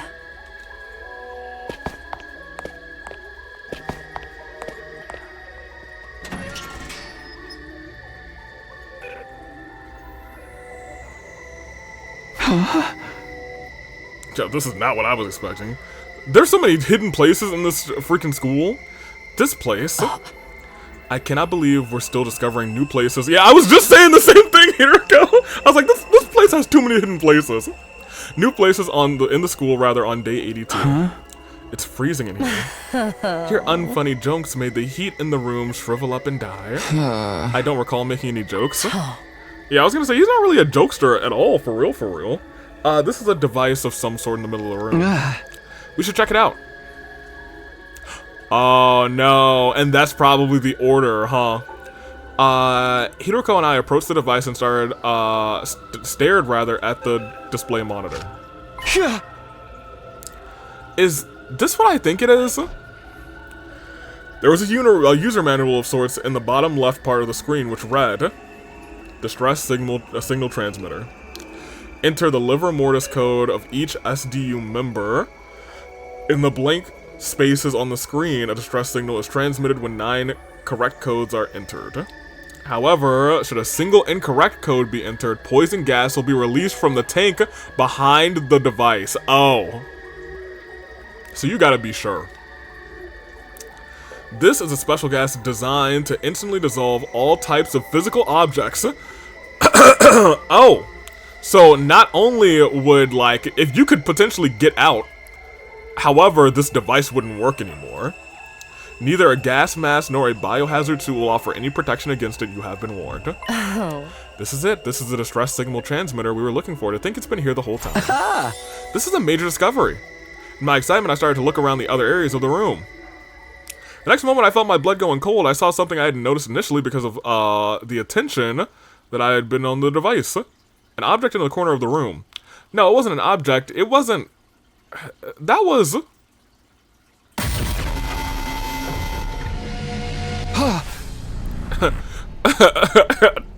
Takumi's like, but wait, we saw her walk upstairs. She's been... This is... Everything makes sense. Kurara Uzuzuki's dead body? Wait. What? We have to take her to the infirmary. No, it's way too late. Don't bother. A dead body doesn't freeze up that badly within an hour or so. So, she's been dead for a long time? She's been dead probably since day 20 or something. You have eyes? Can you not see? This is definitely Kurara Osuzuki. Headset's about to die. Yeah, okay. Good. I'm clocked in. I'm locked in. I understand. I get you, game. I get you. I know, because I've seen her real face before. The one beneath her usual tomato head mask. So has Takumi. I've seen her face before, too. On that note, do you remember who we just crossed paths with? Kurara Uzuzuki. Yes. Someone dressed like Kurara. But the real Kurara is here, which means... That's X. Who the heck was that? X. One thing is for sure. That person is none other than X themselves. There you go.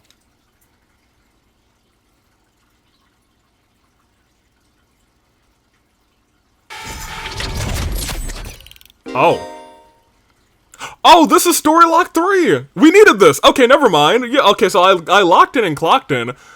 I was like, I'ma get to where we need to be. I'ma get those 70s, and I was wrong, but I wasn't completely wrong. You arrive at Story Lock 3, you'll not be able to progress without meeting certain conditions. Try exploring other branches for now.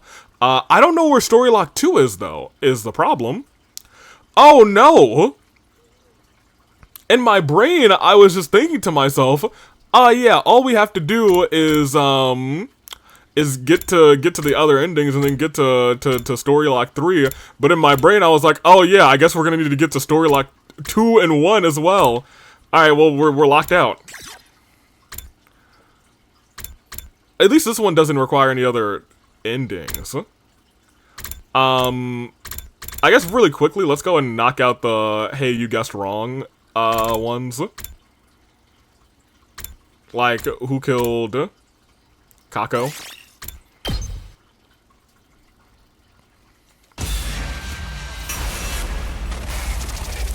Alright, who do you guys want to throw under the bus?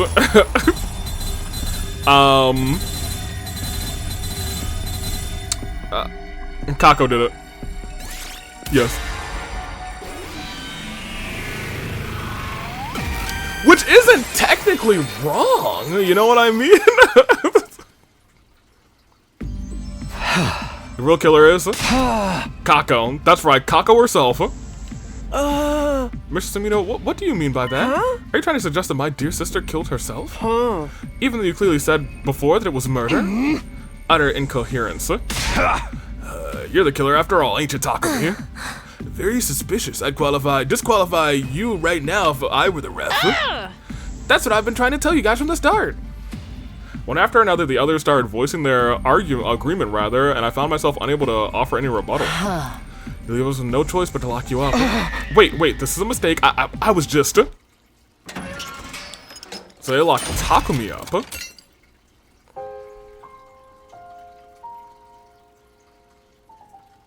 In the end, I was detained by the others and locked in the courtyard cage. That was the first time we've been in here. What possessed me to even say that? I couldn't remember. But I was too late for regrets. I had no strength to even sigh. Only a little while later, my consciousness fled me. Here's the problem. X, I feel like, can kill the rest of them. Day 99? Oh lord, what are we about to see? I had no idea how long I was unconscious. The next thing, when I opened my eyes, I saw the cage had been unlocked. Unsure of what that meant, I pushed the door open nervously and stepped outside. Oh lord have mercy. I thought we were just about to have like a everyone's dead ending, but I feel like we are about to have one of those. It was eerily silent all around. I also need to like, now that I've seen what has just happened, I need to take a little step back. And not explore what's going on the actual routes while I'm here, or at least not select the day that I'm on. Because it can show spoilers for the rest of the day, and I was like, oh, we're about to find a body! There were no signs of life anywhere. Wondering where everyone had gone, I decided to walk around the campus and search for them. I went to the garage on the first floor and opened the door and stepped inside, where I found... Darumi! Oh, Darumu's dead. Oh, are we about to see everybody dead? I hadn't even needed to check, she was clearly already gone. I went to touch her arm anyway, it was scaly and dry to the touch. It had been quite a while since she passed. I checked her back and saw a large gaping hole there. Her heart had been removed through her back. Why would someone do this? I put that disturbing thought aside and quickly continued to search for the others. Well, here's the other part. Takumi's got one of the codes as well. My next destination was the library, and as soon as I entered, I saw... Kyoshika! Well, Kyoshika didn't have to die. Checked her body, she still wasn't breathing, had no pulse. Judging from how cold she felt, I knew she had died a while back as well. I flipped her body over gingerly. Her back was still intact, her heart hadn't been stolen. So this is where you could get potentially some information on, it's only Team 1 that has had their backs blown out. Their backs stolen. Their hearts and back pieces stolen. I searched all the other classrooms thoroughly, then I checked the first floor, second floor, third floor, even the roof, but there was nobody to be found. My last destination was the gym. The moment I opened the door, I couldn't believe my eyes. What happened here? Checked everybody's bodies. They were all cold to the touch, just like Darumi and Kyoshi. No, wait. Maybe? Clinging to a ray of hope, I moved everyone to the infirmary. Every single person? Too much time had passed since death. Impossible to revive was all the monitor would display. And here's the other thing. I guess, I feel like you should have known that she was super cold to the touch. I thought I heard the sound of my heart breaking when those words flashed around the screen for the 6th time. Felt nothing, not even sadness or despair. Simply turned over their bodies, mechanically and motionless rather. Hiruko, Tsubasa, and Ima's hearts had been dug out from their backs. Karara, Moko, and Yugumo's backs remained intact. I was no longer capable of reasoning through this. My mental, he was like, boy. My mental facilities had been taken over by a thick, impenetrable fog. I left the building and walked around the back. What greeted me there was a familiar sight. Shoma. Oh, okay. I was gonna say, Shoma's not dead, but I guess he's dead now. The sight of a dead body that had been divested of its heart. I wondered where my own heart had gone. I could no longer feel it beating like it had stopped. Felt like time had stopped, like the world had stopped, like everything had stopped. But time had not stopped, as proven by the gradual darkening of my surroundings. I wandered around the academy with no purpose until I finally stumbled upon the 10th dead body. To be more precise, was it Nozomi? No, it's Ava and... Does Ava bleed blue? Is that true? The 11th and 10th and 11th bodies. Takimaru. Ava. I checked Takamaru's back. His heart had been taken out, ripped out of his body. Ava's back was untouched. No other part of her body had been cut either. I stood rooted to the spot in a daze for quite some time. Then a passing, soundless breeze blew past me. The breeze jolted me into my senses rather, the gears in my head started turning again. 11? I spent the cage on day 50. How many survivors were there at that time? 13. Right? Including myself, there were, yeah, 13. The very next moment, I was like, wait, 11 bodies? 11 minus 13 is 2. That means... Well, it's no longer 11 bodies, it's now 12. A great amount of blood started spurting from my neck. I understood for the first time in that moment that I was still alive. At that same time, I realized I would be dead in 2 seconds, but I had no way of telling if that prediction of mine came true or not, because by then my existence had already been erased from this world. He was like, wait, 11 bodies? 13 minus 11 equals... Oh, poor boy. Mystery route. Okay, Lost in Darkness. So this is the... I was gonna say, it felt like, you know, we got a mystery to solve. It almost felt like it should be the killing game route, low-key, but, you know, it is what it is. But it seems like there is actually a very definitive killing game route. Mystery route Lost in Darkness. Yeah, I was gonna say, let's get 3 endings real quick. Because we've gone a couple of episodes without getting an ending. What number is this? 93. Oh, boy.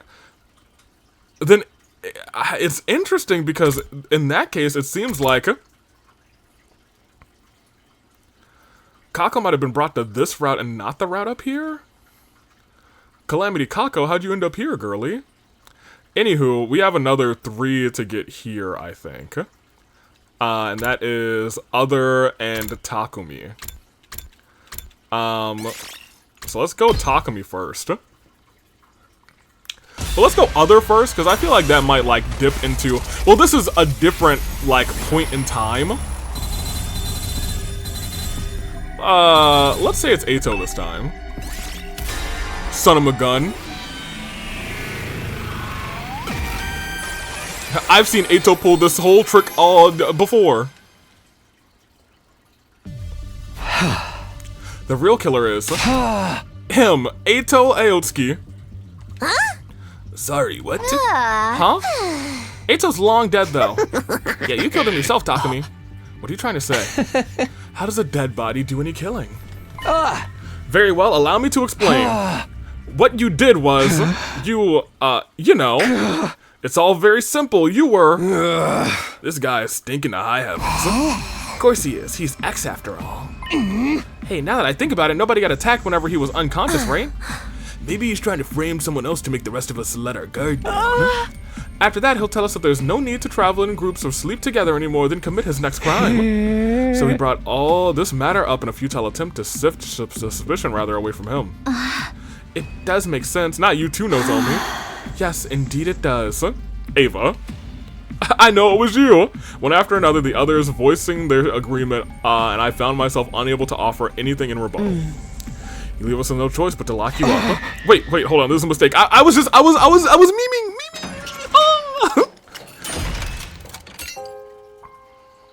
In the end, I was detained by the others and locked inside the cage in the courtyard. What possessed me to even say that? I couldn't remember, but it was too late for regrets. I had no strength to even sigh.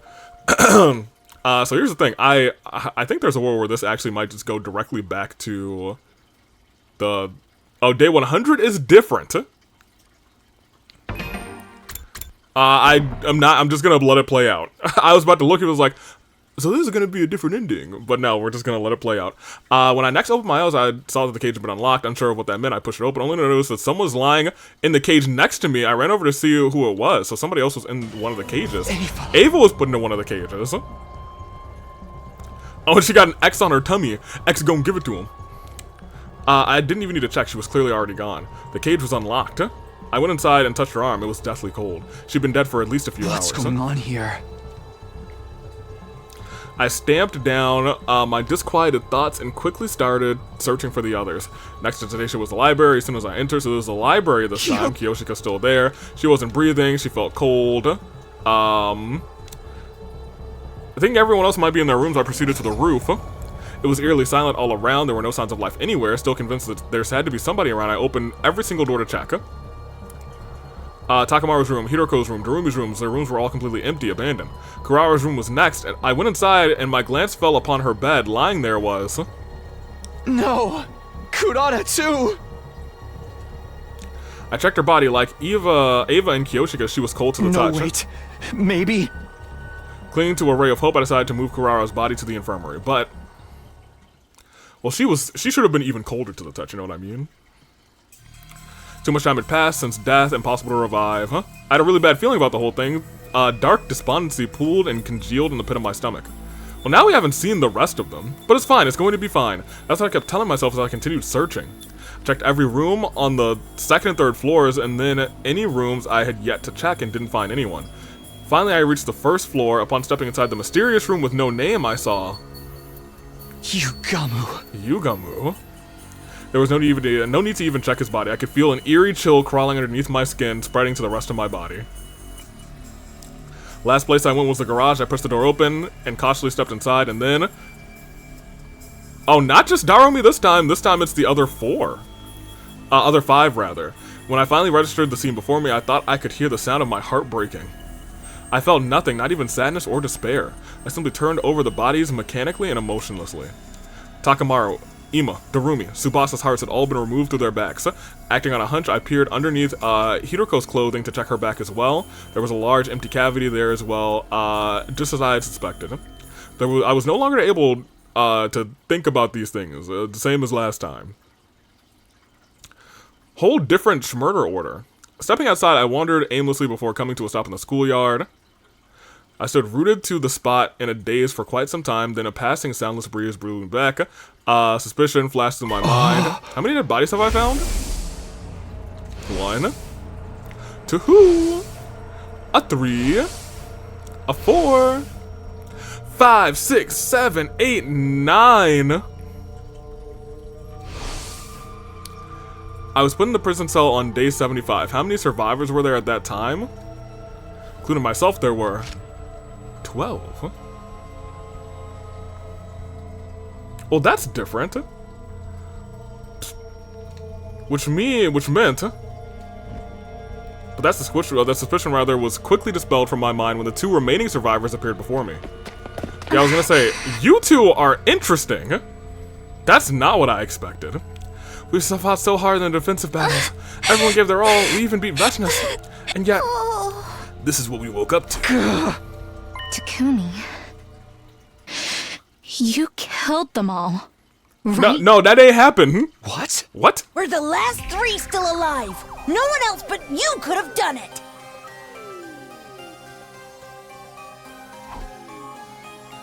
Her accusation jolted me into action. I started to defend myself desperately. No, it wasn't me! I went through the same ordeal too! My cage was unlocked when I woke up and I walked out to almost everybody dead! You really think we'll believe you after what you've already done? Fair enough, huh? Who else could have done this, huh? Tell us! Moko was right. 3 of us were the only ones still alive. It stood reason that one of us had to be the killer. Come on, we're waiting! Who killed everybody if not you? It was... Oh. Oh, this is a decision too?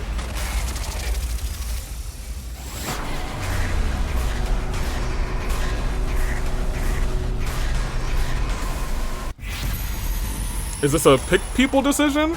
Oh no, it's just it's a one of us three. I mean, this is 3 more endings. Oh my gosh, we might get to 40 today. Oh my goodness. Hey Nozomi, we're picking you. I know on another route it was all Use. This route I don't think it is Use, but like, you know. I wonder if he'll like retain a memory then. I'm sorry, Nozomi, but you're the only one who could have done this. This is so fascinating, and I'll talk about why it's fascinating when I come back. This is the one. Okay, so I took a second because I wanted to take a break because I needed to take a break. Before I get into another hour and a half or 2 hours of this. But I found the notepad that I was looking for. It is this one, but I don't know which page it's on. Doodly-doo. Is it this one, or did I just mix it up with the one that I just placed down? Hit-doo-doo, hit-doo-doo-doo, da-da-doo-doo-doo, da-da-doo-doo. It is this one. So, Eita was on day 36. Kako the Killer, Calamity Kako, Queen Kako, Kako of the Gyai clan, whatever you want to call her. I like Calamity Kako. Was on day 25. I couldn't remember if it was like because it's day 36, day 25, or so, like, close, but, you know, it is what it is. Let's keep going. How could you even say such a thing? It wasn't me, it really wasn't me. No, forget it, I don't care anymore. Everyone died like that. So I...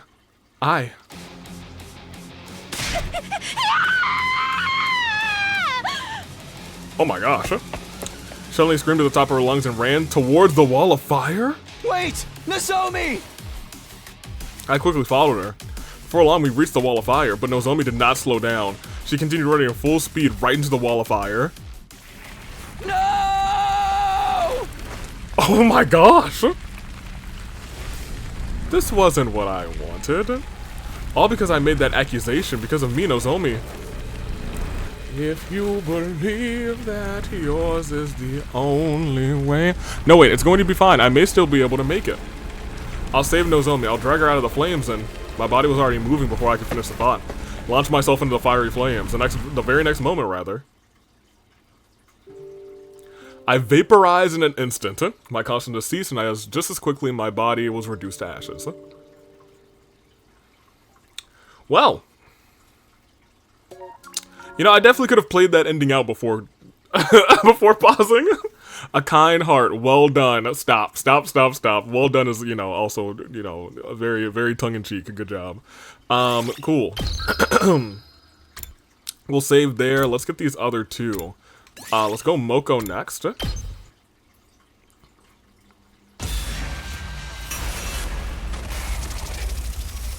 I think we're good mostly for all of the quick decisions. To my knowledge. I meant to check what ending number that was, but it is what it is. Who killed everybody? Moko, it's you again. Except Moko's never killed everybody, ever. She's only been killed, but she's been an imposter one time. You! Moko Mochiro! She's gonna snap your neck, dude. You killed everyone. It had to have been you, there's no mistake about it. No.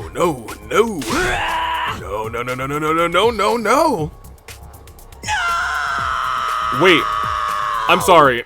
Was it her? She's got a butcher's knife at this point. Moko charged at me deliriously while brandishing a massive butcher's knife.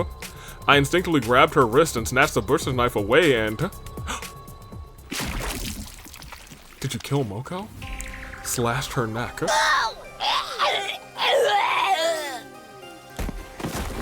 I mean, I watched this horror as Moko collapsed to the ground. Admittedly, she came at us all crazy. I killed her. I hadn't intended to, but it just happened. My knees were knocking against each other, my strength gave out, and the butcher's knife fell to the ground. Immediately after, Nozomi murdered. Moko!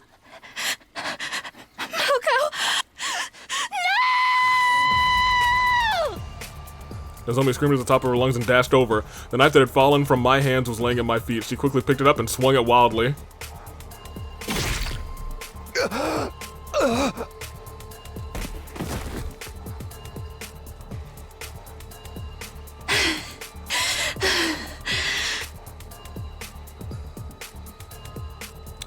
Well? Dang, Nozomi. Nozomi, why? Nozomi was standing in front of me with an astonished look on her deathly pale face. I stared absently at her rather until my consciousness faded into nothing.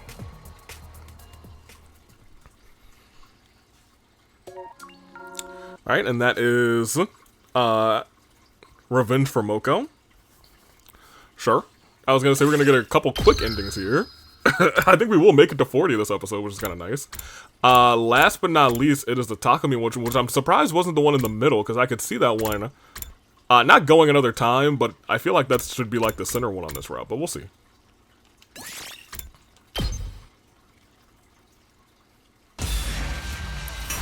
And so this becomes... Also, when we continue jumping around again, I feel like we're gonna need to, like, actually, instead of saying right before decision, we'll probably need to go to start of day so we can kind of think about where we were. But I think that's a lot further down the 100 line. Takumi. Once again, I don't think Takumi killed everybody, but I do think he killed the first person who died. The first person who died was Yugamu? I think I probably just didn't remember it. Is the first person who died in this one Yugamu? No. Was it Gaku who died first? It was Gaku, I think. Because there's no way either one of you could have done all that. That means you must be right, it was me. I must have killed everyone somehow without being conscious of it. I slumped my shoulders and hung my head weakly. Immediately after, I knew it.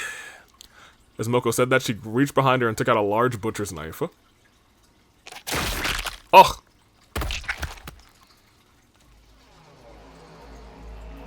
Oh my gosh! The next thing I knew, I was staring at my kneeled body. Oh my gosh! Huh. Arms drooping lifelessly on both sides. How was I able to see my own body from this angle? That was the last thought that ran through my mind before I completely blacked out. Interesting question. It's almost like there's another creature in your head. Terminated, some you know. Cool, so that brings us to 38. I think there's a role where we could get 40 this time. Very interesting. Okay. So this is our lock, right? Oh, I meant to look at what numbers these were. I assume they're like 94, 96, and 95. Okay. And this was 93. So 93, 94, 95, 96.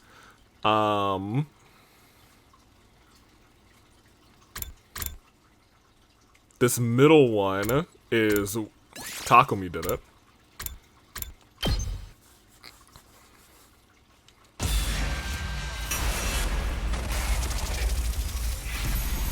This is who killed Shoma, so this is us saying, it was just me, Oos. Takumi did it. Yeah, Takumi did it. Once again, I do think he was behind Gaku, but I don't think he was behind any of the other killings. I don't have any memories of it, but the killer, it could very well have been me.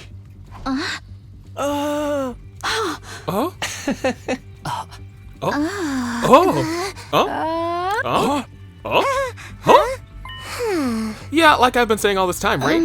But how could you not have any memories? Because he's been blacking out all the time. It's simple, I just don't remember. Then you cannot be the killer. But I don't believe any of you here could have done something so cool. Also, I'm the only one who could have gotten inside since the key was with me. There are other reasons too. Nothing happened while I was unconscious, right? That would make sense if I was the culprit. The cause of my fainting disease may have well played a part as well. Traces of treatment found on damaged parts of the brain. Fainting disease likely developed as an after effect. If those damaged parts have actually yet to heal properly, I could have gotten up subconsciously at night and did all of those things without being aware of it, right? That's what I'm saying. It was probably me, maybe. Then you leave us with no choice but to lock you up in a cell. Are you okay with that, Takumi? No. Huh? You're still trying to put up a fight, even after you've confessed? I wasn't confessing, I was just saying it was a possibility. But you were so confident you knew who the killer was. You are being utterly incoherent. Anyway, hold him down, everyone. Okay. Ava saying, yeah, I'll do it. Stop. Stay away from me. I said, stay away. I screamed and started running. You bastard, stop right there! I burst out of the room into the hallway and just kept running. Some time passed. I was finally able to throw off all of my pursuers after running around the school haphazardly. I'll be in danger if I stick around here. I should leave the school for a while and get my head together. Interesting! I headed to the entrance hall and grabbed a fire extinguisher before sneaking outside. Before long, I arrived at the wall of fire, but somebody had been laying an ambush there. Yugamu, you are X. No. But you basically admitted to it just now. I told you I was just throwing out possibilities. Save your excuses. Now I can finally kill you without regrets. What? Have you forgotten that I am an assassin? Wait, does that mean... Yumu pulled out a dirk, Madison, and walked towards me with a smile on his face. Stop! Nozomi?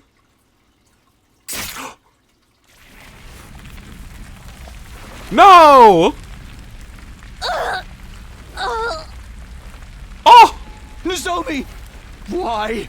Oh! I saw you, so I ran after you. Nozomi! Yugamu! How could you do this? Hey, this wasn't my fault. That is your fault! You're supposed to be better than this, Mr. Assassin! I was just trying to intimidate you. Killing you had never been my intention at all. Shut up! Oh, he's killing him now. I charged at Yugamu with a feral roar and we grabbed a hold of each other. As we were struggling, we lost our balances and our bodies careened into the wall of fire at the same time. Well, the next moment, we were burned to ashes. Our bodies vaporized in the blink of an eye. My consciousness ceased just as quickly as my body was reduced to ashes. So same-ish ending, but Nozomi still dies on the outside too. What is this ending called? Dance in the Purple Flames. It's just Muse. I was gonna say, we're getting a lot of rapid-fire endings this time. Like, we're at 39. I think we can get to 40 this episode. I think that's all of the ones besides the Shut Up Ava one on this current line. Oh, right, that's still not I don't consider that this current line. Like, this branch is its own branch. Maybe we'll join the killing game towards the end of the episode. Sure. Let's shut her up. Because the last time that we didn't, we got to a story lock, which kind of really surprised me. I thought we were going the wrong way by letting her do her thing. I'm gonna keep it a buck with you.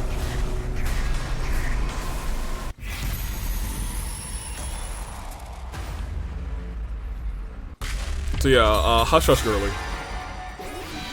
Ava. It's your future. Ava, stop! Don't say anything. Hey, I don't know if we've really taken into account this whole "it's your future" thing. You know what I mean? I feel like that might have more weight to it than just a catchphrase on a screen.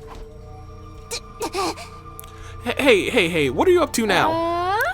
Wherefore have you stopped her? I explained my reasoning to the others. I get it. You're afraid X may try to take us all down with them. And that rather all of a sudden we heard. Hee hee. Oh, she's going a little crazy.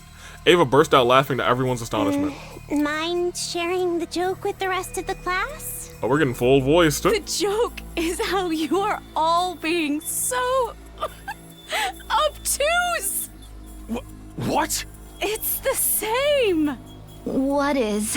Your ultimate destiny. Wait, are you?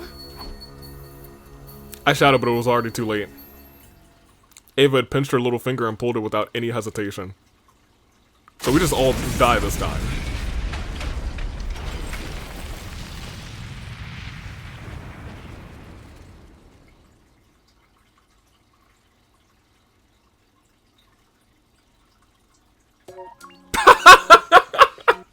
I was gonna say, there shouldn't be any, like, dialogue after that. Pinky promise. Hilarious. Okay, yeah, we got to 40. Very good, very quick. Okay, so that's everything on this route. I don't know where Story Lock 1 is now, or 2 for that regard, because that was 3. Which means we've actually still made no progress towards getting this out. Because what we need, 70, we just need 72, 76, and 3. I can't say we've made no progress because we got the ones in the 30s. 72, 76, and 3. Once again, I think it's really not a gamble anymore to say that 72 and 76 are on this leave the school route. Do we want to go ahead and just do that, or do we want to clean up this route before we go up and leave the school? I feel like we probably would want to do that. I'm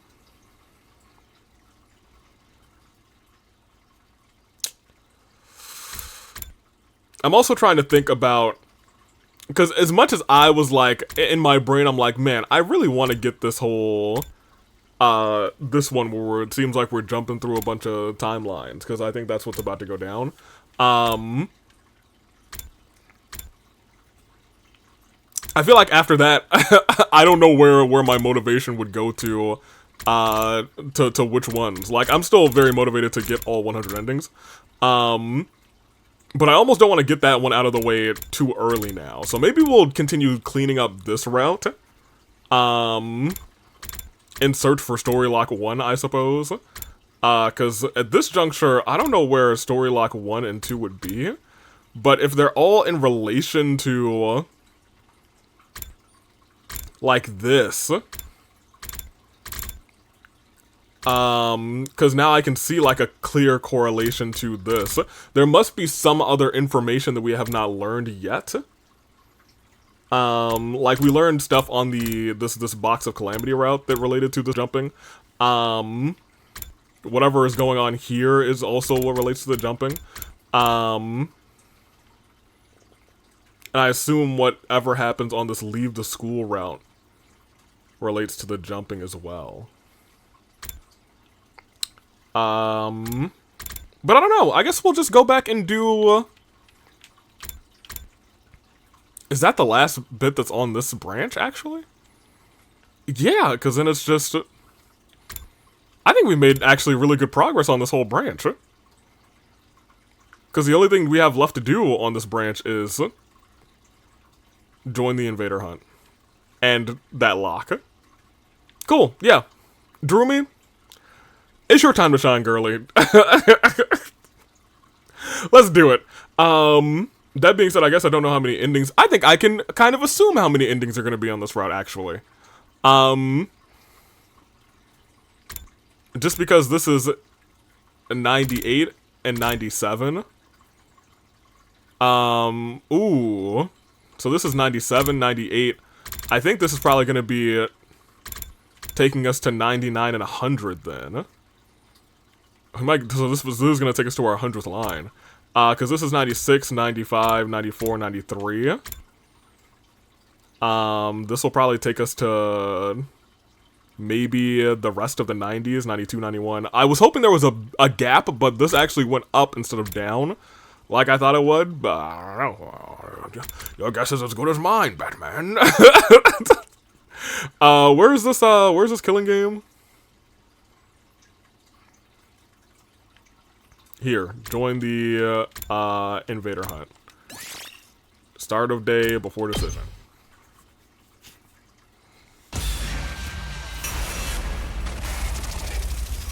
Now my other question is, are people just gonna die left and right on this one? You know what I mean?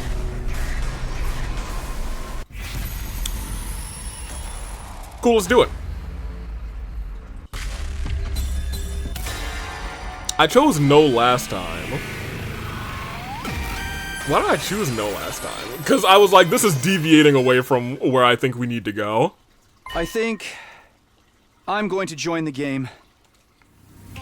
Feeling determined, I voice my intention to participate.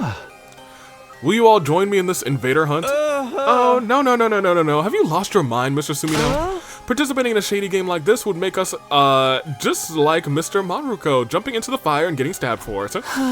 He might end up getting slaughtered just like Gaku. I know it could be dangerous, but I think ignoring the invitation could be even more dangerous. We ought to accept despite the risk. Hey, Takumi, let's think about this rationally. Who knows what kind of monster is behind this? Anything could happen if we join some insane game like this. Hey! I more than understand the risk of participating, but I still want to know. I want to know who killed Gaku. I want to know who put us in this situation. I thought things would be different without Eito secretly manipulating us, but he still could be. Not at this point in the game, though. We're at day 25. Oh, this is the day that Kako... This is the day that you are Kako, then. This is the day that you're Calamity Kako. CK.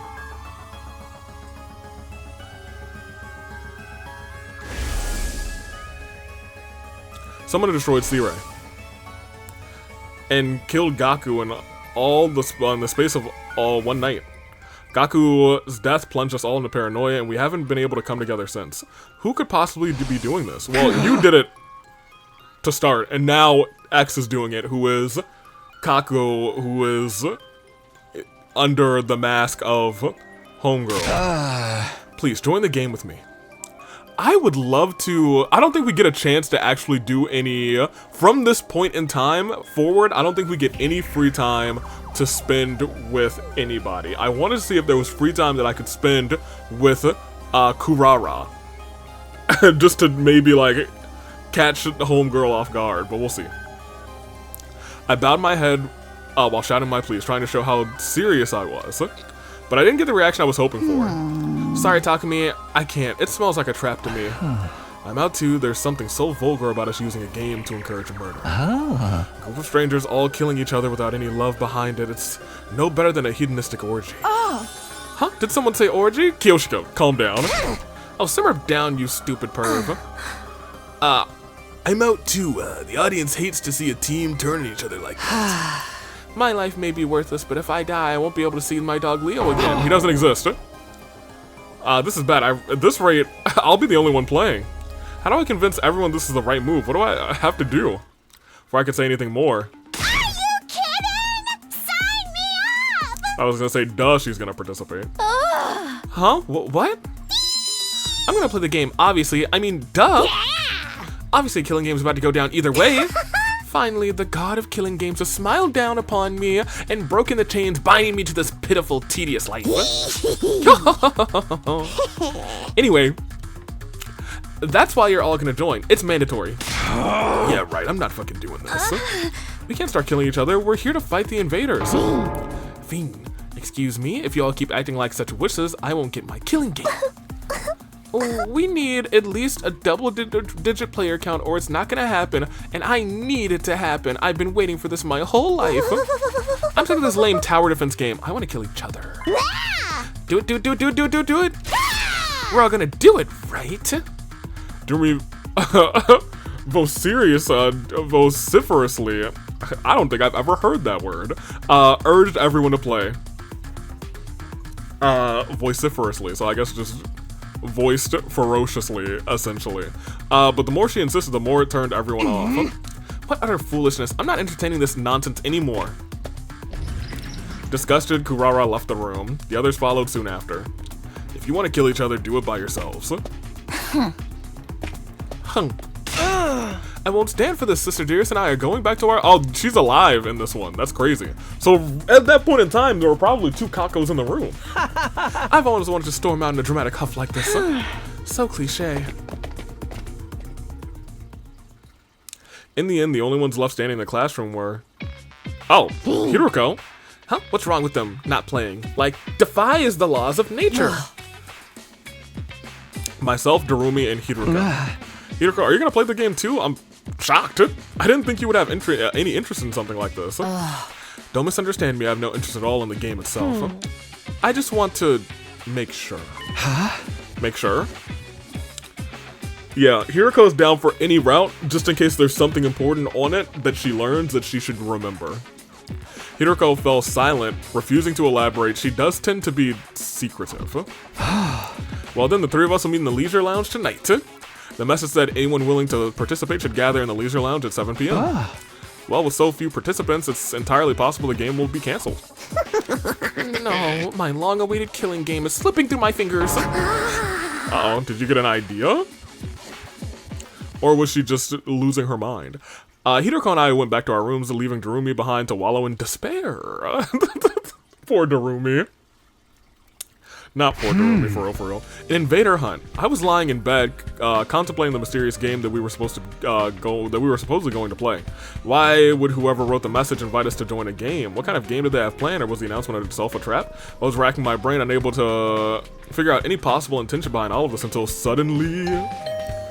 Doorbells had new meaning to me. A visitor? Darumi opened the door and came face to face with Darumi. Darumi? Huh? Hey Darumi, what's up? Hey, why aren't you saying anything? Darumi continued to stand there, not speaking so much as a single word. 1 minute passed, then 2. 3 people isn't enough. Finally, she spoke rather. A killing game is only 3 people? That's just not gonna work. The joys of a killing game is that there's tons of participants and a lot of dying. 3 people does not a massacre make. I mean, forget Royale. That's not even enough for a battle to get excited about. Totally impossible, like way impossible. She was muttering to herself, but I more or less understood her point. So you're saying that's not enough people to hold a proper killing game? I've literally been saying that the entire time. Hey! Your eyes are so pink, dude. So hot pink. Really? I didn't notice. I got the feeling this announcement only exacerbated Darumi's emotional instability. Normies always do this. They're like so happy to do an athletic meet or a talent show or whatever, but if you suggest a killing game, they're like, ew, no way. That's probably because they don't want to die. At this rate, I'm not gonna get my killing game. Can't have that. If it gets canceled, it's so over. You have to help Takumi. Tell them how important this is and convince them to play it. I'm gonna have to go and convince people. Oh my gosh. Are you kidding? There's no way they'd listen to me. Even just now, they barely paid attention to what I had to say. It'll be fine. Just stand in their doorways and keep putting on peer pressure. They'll cave eventually. You mean like what you're doing to me now? I might be dumb and useless, but even I can handle staging a sit-in. I mean, I did stick around my parents' house for basically my entire life without ever running away, no matter how much my brother and my daddy yelled at me to leave. Though I guess that was mostly because I didn't have anywhere else to go. Well, all of those are fake memories, Darumi. What do I even say to that? Okay, you'll be in charge of convincing Takemaru, Shoma, and the twins. Your job is to flip them to willing players before we're supposed to meet. You have to get them to play no matter what. Darumi stormed away without giving me a chance to object. Man, why is she so pushy? But now that she's asked, I can't just do nothing. I don't want the game to get canceled either, so I guess I should just try and encourage everyone to join. So let's persuade Takemaru, Shoma, Ima, and Kako, huh? Of the 4, Takemaru seems the most likely to hear me out. He seems like, he looks like a hard ass rather, but at his core he's genuine and kind. He might be willing to listen if he sees that I feel strongly about this. Okay, the first one I'm going to try to convince is Takemaru. That settles it. Now to think of a way to get him to join. He's probably against it because he's wary of what might happen. His concerns are valid. The monster who slaughtered Gaku is behind all of this.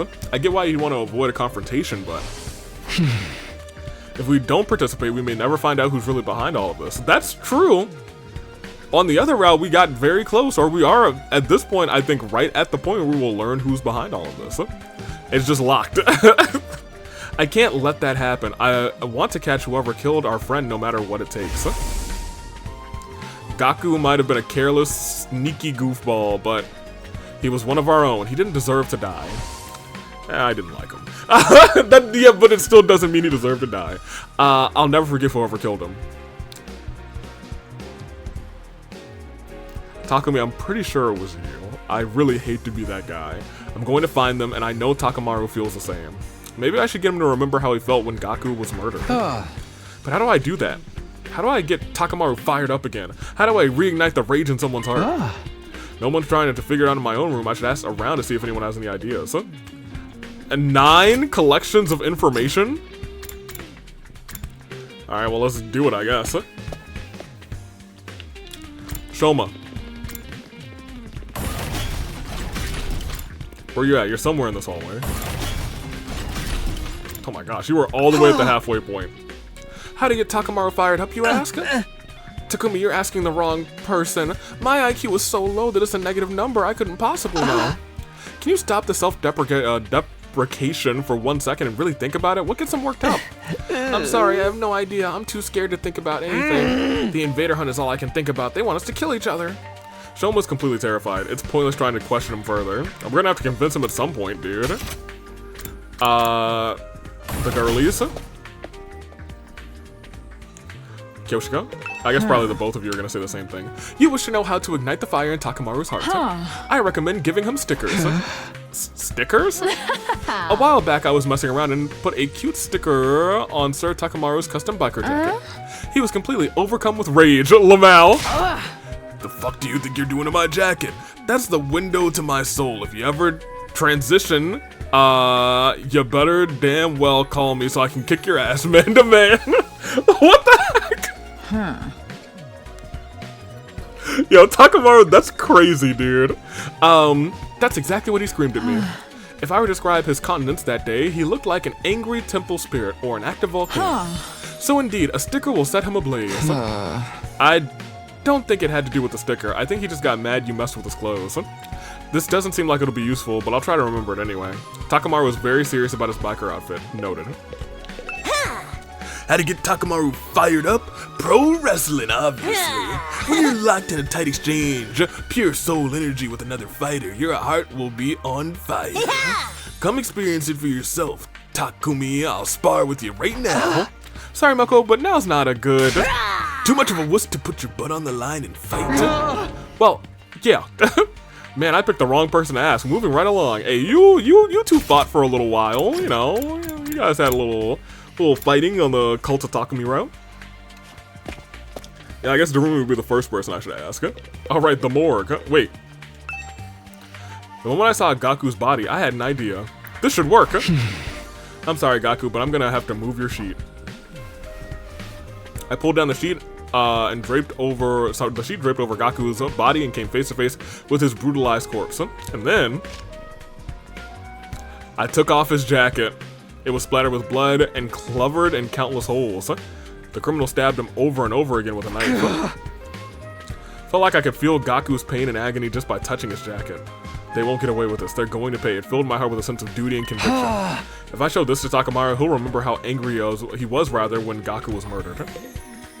Man, I feel like that's really all I need. But I think I gotta talk to literally everybody. What are y'all doing? Durumi, what are you doing here? Can't you tell? I'm pretending to be a corpse, duh. A corpse? If we're going to play a killing game, then all of us useless nobodies like me are probably gonna die first. So, I thought I'd better practice being dead. That way I'll be a cool corpse when the time comes. I see. Good luck with that. Hey, you should look at Gaku's body in practice too. He's a perfect example of how we're all gonna end up. I already looked at him. Yumi, what are you doing here? I came to chat with Eito, that Eito Oyotsuki guy. I'm terribly intrigued by him. Chat, he's a dead body. Corpses are surprisingly articulate. You can learn so much from just looking at him. I knew the moment I laid eyes on his body, he was a brilliant assassin in his own right. Oh. I would give anything to have met him while he was still alive. He kind of sucked. I'm not sure if you wanted to do that. Ava, how are you doing, girlie? You kind of blew us up. Takumi, did you bring it? Bring what? My mask, you promised me yesterday. That's right, she asked me to get her mask back to her yesterday. Sorry, Ava, I just don't have the time right now. No, I've been waiting so long. Takumi, are you gonna break your promise to me? You're mocking me because you know I'm just a helpless prisoner. Calm down. I'll be sure to bring it when I'm done. Just wait a little longer, okay? You promise? You really will. If you don't, I'll break down crying. She insistently confirmed again and again that I would actually bring it. That mask must be incredibly important to her. Yeah, I almost forgot that we hadn't given her mask yet. It's in the garage. Is anyone in the garage? Can I just go pick it up?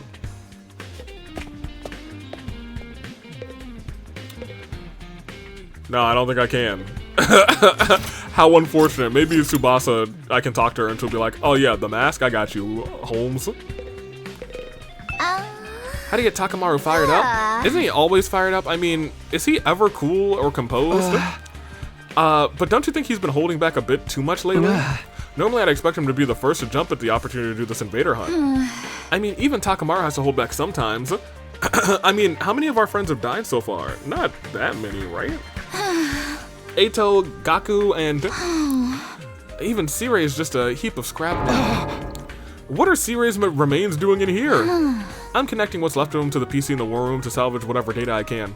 I figure if I can access his confidential information, I can learn how to fix the corpse recovery drones, and maybe I'll even be able to get some information on whoever destroyed him.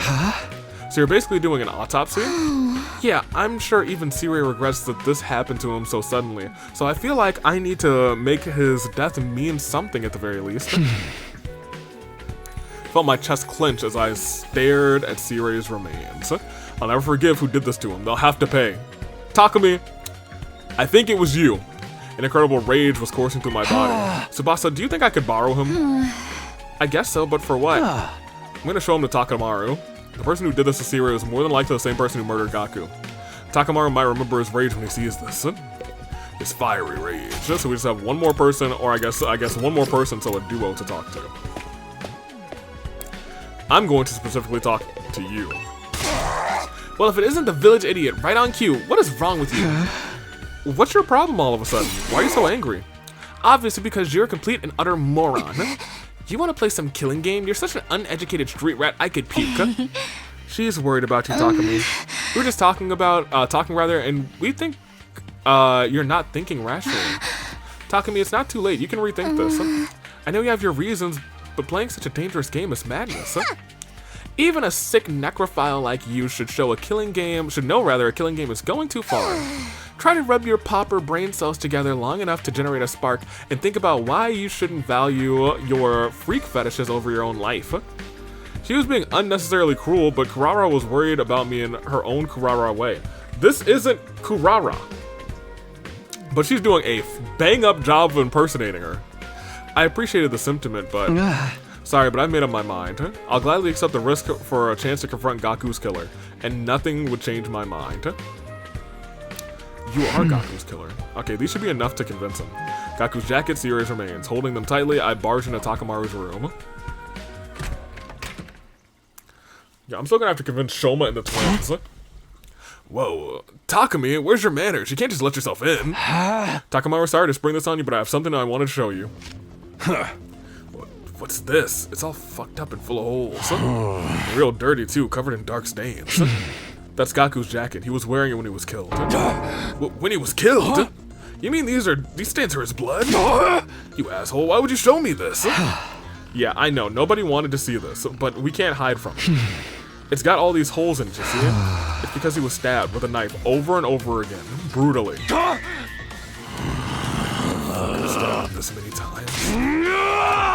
Gaku must have been in so much pain! I feel like he's already fired up enough. Takamaru's eyes were bloodshot and he was staring holes at Gaku's clothes. He was shaking with fury. He's he's where I get him, here's where I get him rather once and for all. And here's what's left of Sirei. The person who did this was more than likely the same person who murdered Gaku. He might have been a machine, but I know he suffered. He was torn to shreds. Takumi, what the hell are you trying to do here? I know I owe you one, but I won't hesitate to fuck you up if you were just here to mess with the bodies of all of our dead friends. That's not it. I just wanted to ask you. I look Takamaru dead in the eye. It's very likely that whoever is inviting us to play this game is the same person who killed Sirei and Gaku. The killer who did that to our friends is throwing down a challenge. I move closer to Takamaru. Takamaru, listen to me. Are you sure you want to run away from this game? If you back down now, you may never get another shot of catching whoever did this. I can't let him get away with this. I'm gonna kill him with my bare hands. But that ain't enough of a reason to play this game. If what happens to Gaku happens to all of us, then it's all pointless. Crap, he's still not angry enough. If I want to get Takamaru to join, he's still on the fence after all of this. I'm just gonna have to make him even madder.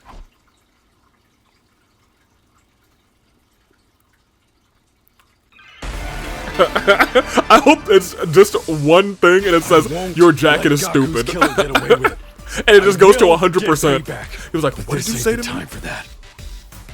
Whatever this invader hunt shit is, it's obviously a trap. We got no clue what's waiting for us in the leisure lounge. We can't just take up a challenge from a killer. That biker jacket is just for show. So, that biker jacket of yours is just for show, huh? Oh man, we're about to roast him? The fuck did you just say to me? What, are you deaf? I said a coward like you shouldn't be wearing a jacket like that. Bastard, you ain't gonna get away with talking about my jacket like that. She reflects my whole soul. Just like Yoshika said, Takamaru gets upset when you insult his jacket. He's lost his cool. Now's my chance to make him see it my way. Takamaru, you don't deserve to wear that jacket.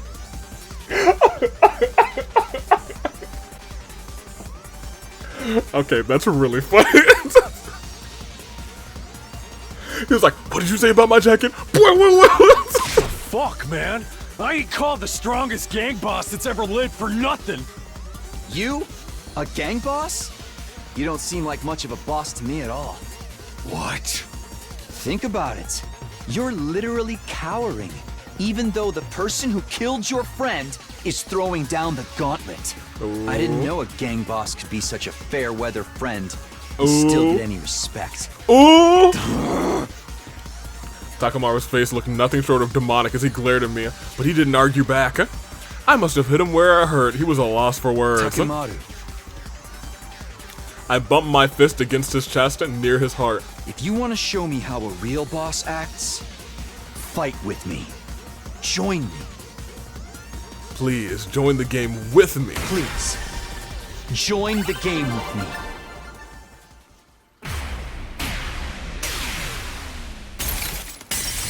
We're going to convince all of these people to join a killing game. That's crazy. That's insane. You're gonna bust my balls like that? I guess I can't back down. Fine, I'll do it. Hey! I'll join this fucking invader hunt or whatever it is and kill the bastard behind all of this. My hard work is paid off. Takamaru finally agreed to join, but I didn't have time to stick around and celebrate. I had quickly left the room and set off to persuade the others. Since I'd won over someone as influential as Takamaru, persuading the others went smoothly. Oh! Huh? Takamaru said he'd join? Well, if someone as cautious as Mr. Yakushiji to fold, rather, then I guess the game can't be all that dangerous. Everyone's going to join? Then I guess I should too. Having successfully won over Ima, Kako, and Shoma, I'd met the Darumi quota, and we're going. And then night finally came. I was gonna say, I guess, yeah, we only had one day to do it. So who else is here? Oh, everyone has actually agreed to join. I arrived at the Leisure Lounge just before 7 p.m. and found that all of the other Special Defense Unit members were already there. Huh? We've got quite a group here. Did everyone decide to join the game? Honestly, I never wanted to come, but Darumi rang my doorbell at least 10,000 times. She was so persistent, I just gave in. I was eating a snack in the cafeteria when suddenly Lady Darumi snatched my holy Jumanji sword. I pursued the scoundrel in an attempt to retrieve her when I suddenly found out that I'd been lured here. Oh, holy Jumanji sword is safe and sound. If you were concerned, I was not. You could say that this was a real steal. Yoshika, give that blade of yours to me immediately. I'm going to snap it in half along with your entire spinal column. Why would you say something so frightening? Wait, what, Lady Kurara? You've come too? We were worried when you disappeared so suddenly, so we came here looking for you. Yoshika, if you worry us like that again, I'll drop a heel right on the crown of your head to teach you a lesson. Huh? Oh, for the love of murder, looks like we've all been tricked into coming here. Durumi seems to have used some pretty underhanded tricks, rather, to get everyone to come. Kyo-ho-ho, what a score. This many people killing each other is gonna be so much fun. Alright, it's almost time for the game to start. Who's gonna die first? Maybe me? I hope so. Everyone, it's called the Invader Hunt. I don't think y'all are gonna be killing each other. Everyone, please kill me. Oh, I made sure to bring all of your infusers too. We're all set for the great slaughter to begin. She's so prepared, it's scaring me. Durumi seemed thrilled at the idea of killing each other, but I don't plan on hurting any of my friends. Not gonna let anyone else die either. That's why I wanted to do this. It's almost time. What kind of person do you think is running this game? I'm kind of excited to see who the bad guy is. Kako, please. Time passed, and finally it was 7 p.m., but... For fuck's sakes, nothing's happening. Nobody came, nothing happened. The Leisure Lounge was quiet and peaceful as ever. Maybe the mastermind gave up when they saw a disgusting insect like me joining. Or maybe that whole message was just a prank. Fiend. Honestly, as anticlimactic as that would be, a safe conclusion like that might be for the best. Look, it's getting late. I'm out of here. No sooner than Takamaru said those words, it happened.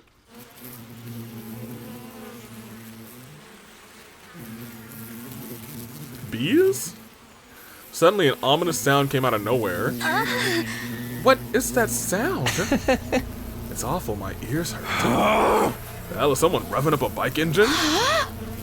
No way, I've never heard an engine make a noise this horrible.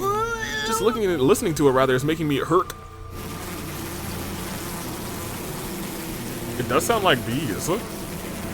An unidentified sound grew louder and louder. Where is it coming from?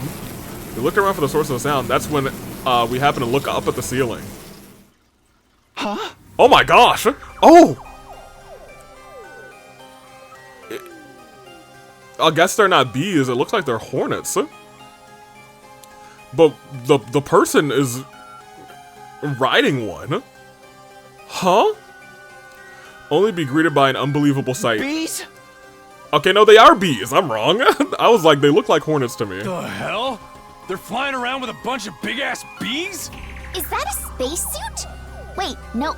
A diving suit? It's a diving suit. A bee parachute? I've never seen such a hideous mode of transport. Eek! I hate bugs! Someone get me some bug spray stat! Who is this? I think it's gotta be one of our rogues, but it can't be Ato.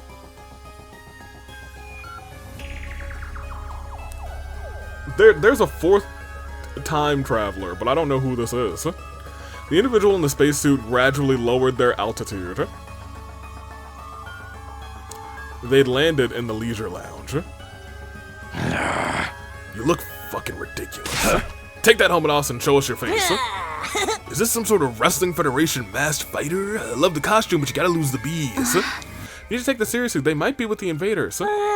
What if it's a commander? Takumi, did you see a commander like this during your first 100 days? No, I never saw anything like this. Anyone like this. We never faced a commander who controlled bees, especially not one in a spacesuit. Hey, who are you? It's only polite to introduce yourself. Speak up, asshole. The mysterious person examined our faces without answering, and then nodded, seemingly satisfied. So good to see so many of you. With so many participants, this killing game is sure to reach a screaming climax. Well, this sounds like Durumi. The more lives there are to lose, the more spectacular the battle.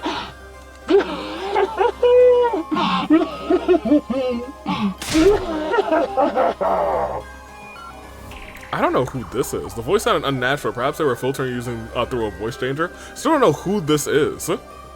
Their faces were obscured by the mask too, so there was no guessing their age or gender. Well done for deciding to join my game, Special Defense Unit Magus. I commend your small act of bravery. They've commended us. Kiyoshika, they're definitely being sarcastic, rather, trying to provoke us. We got a bunch of bees in here? We're so terribly honored, but who are you exactly? What are you doing at the school? I'm here to play my game with you, of course. I'm the sponsor of the Invader Hunt. You may call me Sponsor. Treat the title with respect it deserves. Sponsor, so this person is the one who invited us to play this game, which means time is precious. I wish to start the game quickly. First, we'll hold the opening ceremony. Let me ask you one thing first. I yelled over the sponsor, interrupting them mid-sentence. Are you the one who murdered our friend Gaku Maruko? A strange threat was written on the blackboard the day before Gaku's murder. It perfectly matches this order of events. In other words, it was only natural to assume this was the person behind Gaku's death. Does it really matter who I have or haven't killed? After all, every last one of you will die in this game. Don't dodge the question, rather. I'm asking if you killed Gaku. Yes or no? Yes and no. There's no other way for me to answer. Okay. So that answers my question fully, I think. I think that this is a Takumi somehow. Because Takumi is definitely the one who killed Gaku. Unless this is a guy queen in the head of somebody, you know what I mean? I told you not to dodge the... Takumi, read the room! What? A sharp voice pierced my eardrums and caused me to cover my ears. Darumi? I've been waiting for this day my entire life. I pray to the gods of killing games every night. Beg to be released from the pointlessness of my life. Beg for me, my parents, my brothers, my teachers, all to die in gracious glory, gory style. My dream is to finally about to come true. I'm going to get the killing game I've always wanted. Don't ruin this for me. Don't you dare ruin my dream. I was taken aback by the desperation in her voice. Aren't you a strange one? Are you that excited for my game? Like, you don't even know. Tell me all the messed up rules we have to follow. It motivates me to hear you have such high expectations. Allow me to explain the rules. No, thank you, not interested. Kurara interrupted and stepped forward. I have no intention of playing your game. I refuse to even recognize it. You want us to kill each other? I never approve of such a vile game. Don't be so rash, Tomato Head. The vileness is... that vileness is what will make this game interesting.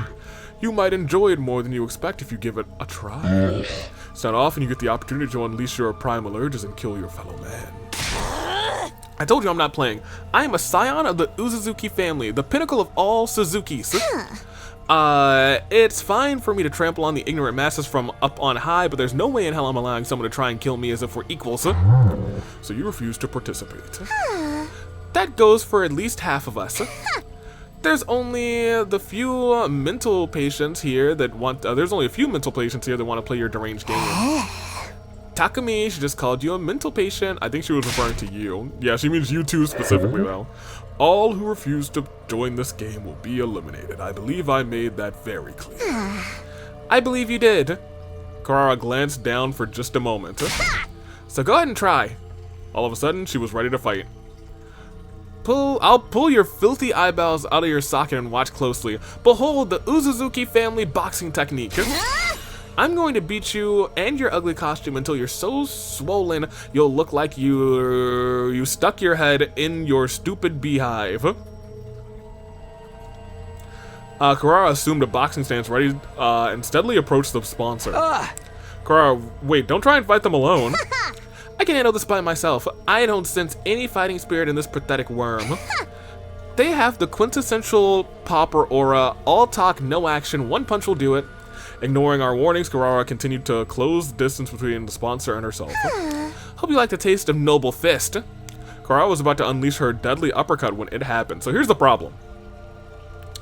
I don't actually know anymore if this is actually Kurara or if it's Kako impersonating Kurara. Kurara! The bees? Yeah, I was gonna say, you got a bunch of bees around here. The bees that had been hovering near the ceiling descended with a terrible cacophony of beating wings. And then... oh, they're carrying... oh, well, it's actually Kurara. Okay, never mind. Then when was... if this is Kurara right now, when was Kurara replaced? Well, now I don't even know. I thought she was replaced on that day. fascinating, actually. They instantly grab Kurara and whisk her up into the air and the sky. Put me down! Put me down this instant! These horrible things are so creepy! Kurara squirmed frantically, but they held onto her tight, refusing to let go. Well then, if this is Kurara, well, we don't have the thing that's like telling us how many alive people are here. I guess there is a world where this is actually... Okay, hold on. There's a world where this is actually Kako. And it was maybe on this night that she killed, Kurara and traded places with her.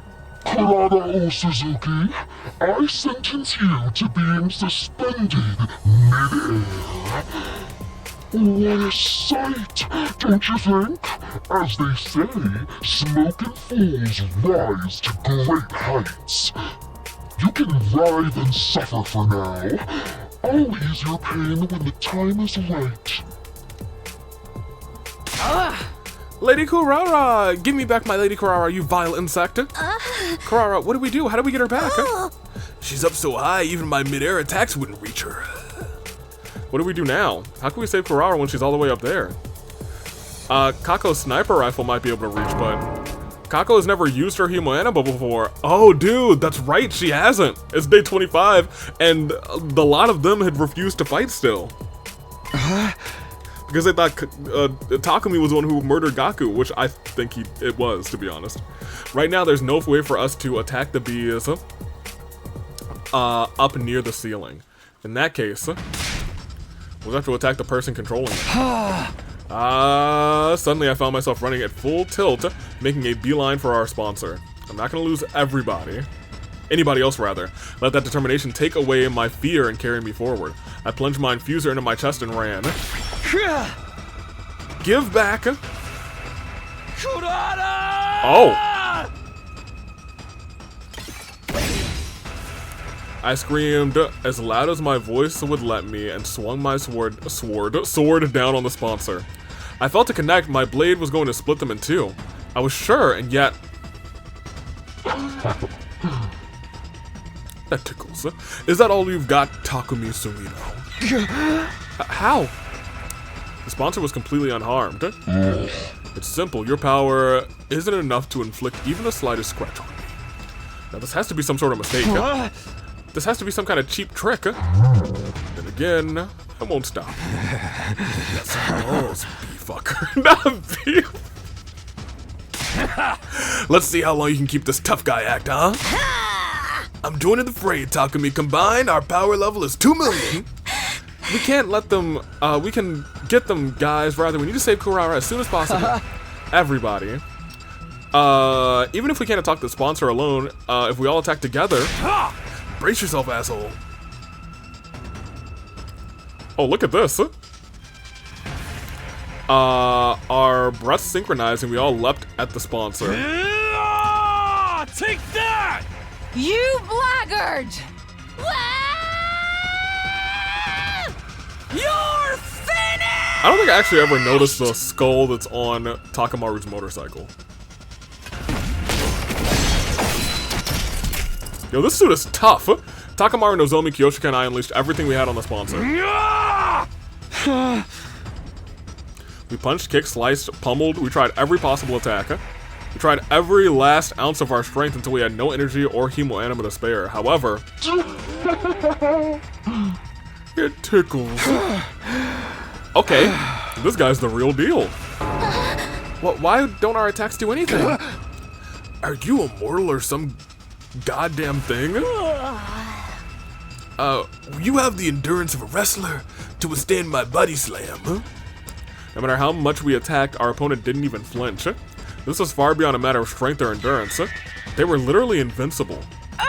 Oh, unless this is kind of like the experience of the people that we became at the end of one of those Box of Calamity routes, where they were just super OP. We can't give up. We must save Lady Kurara. My fellow warriors, just one coordinated attack and... Enough of this sideshow.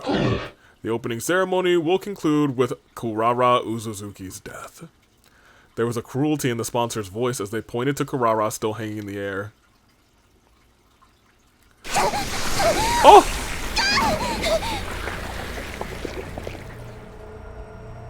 Oh, she's not having a good time. Please, help. Uh-oh. Well, why don't you just agree to play the game?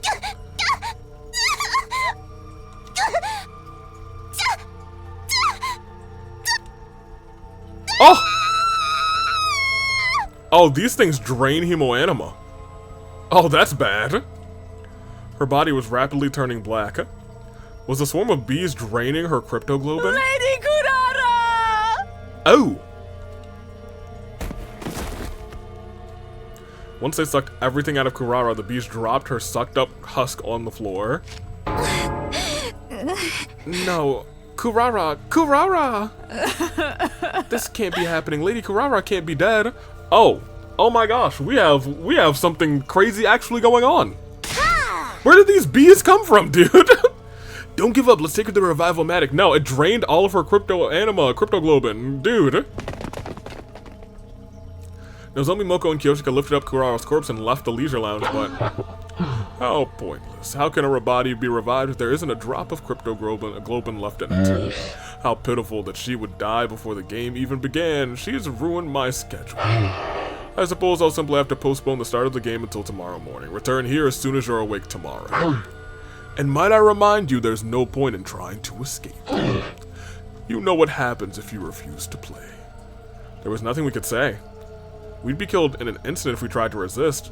Never had any message come through so clearly. Bummer, Kurara got the opening death scene. Must be nice she died with so much drama. It should have been me. It should have been me. Well, whatever. The game starts tomorrow, so I'll have plenty of chances to have a nice, gory demise. I have a feeling she is. Part of me feels like it's impossible for her to die during this killing game. I wonder how. So actually, if it's called the Invader Hunt, but I thought we would be hunting invaders. Oh.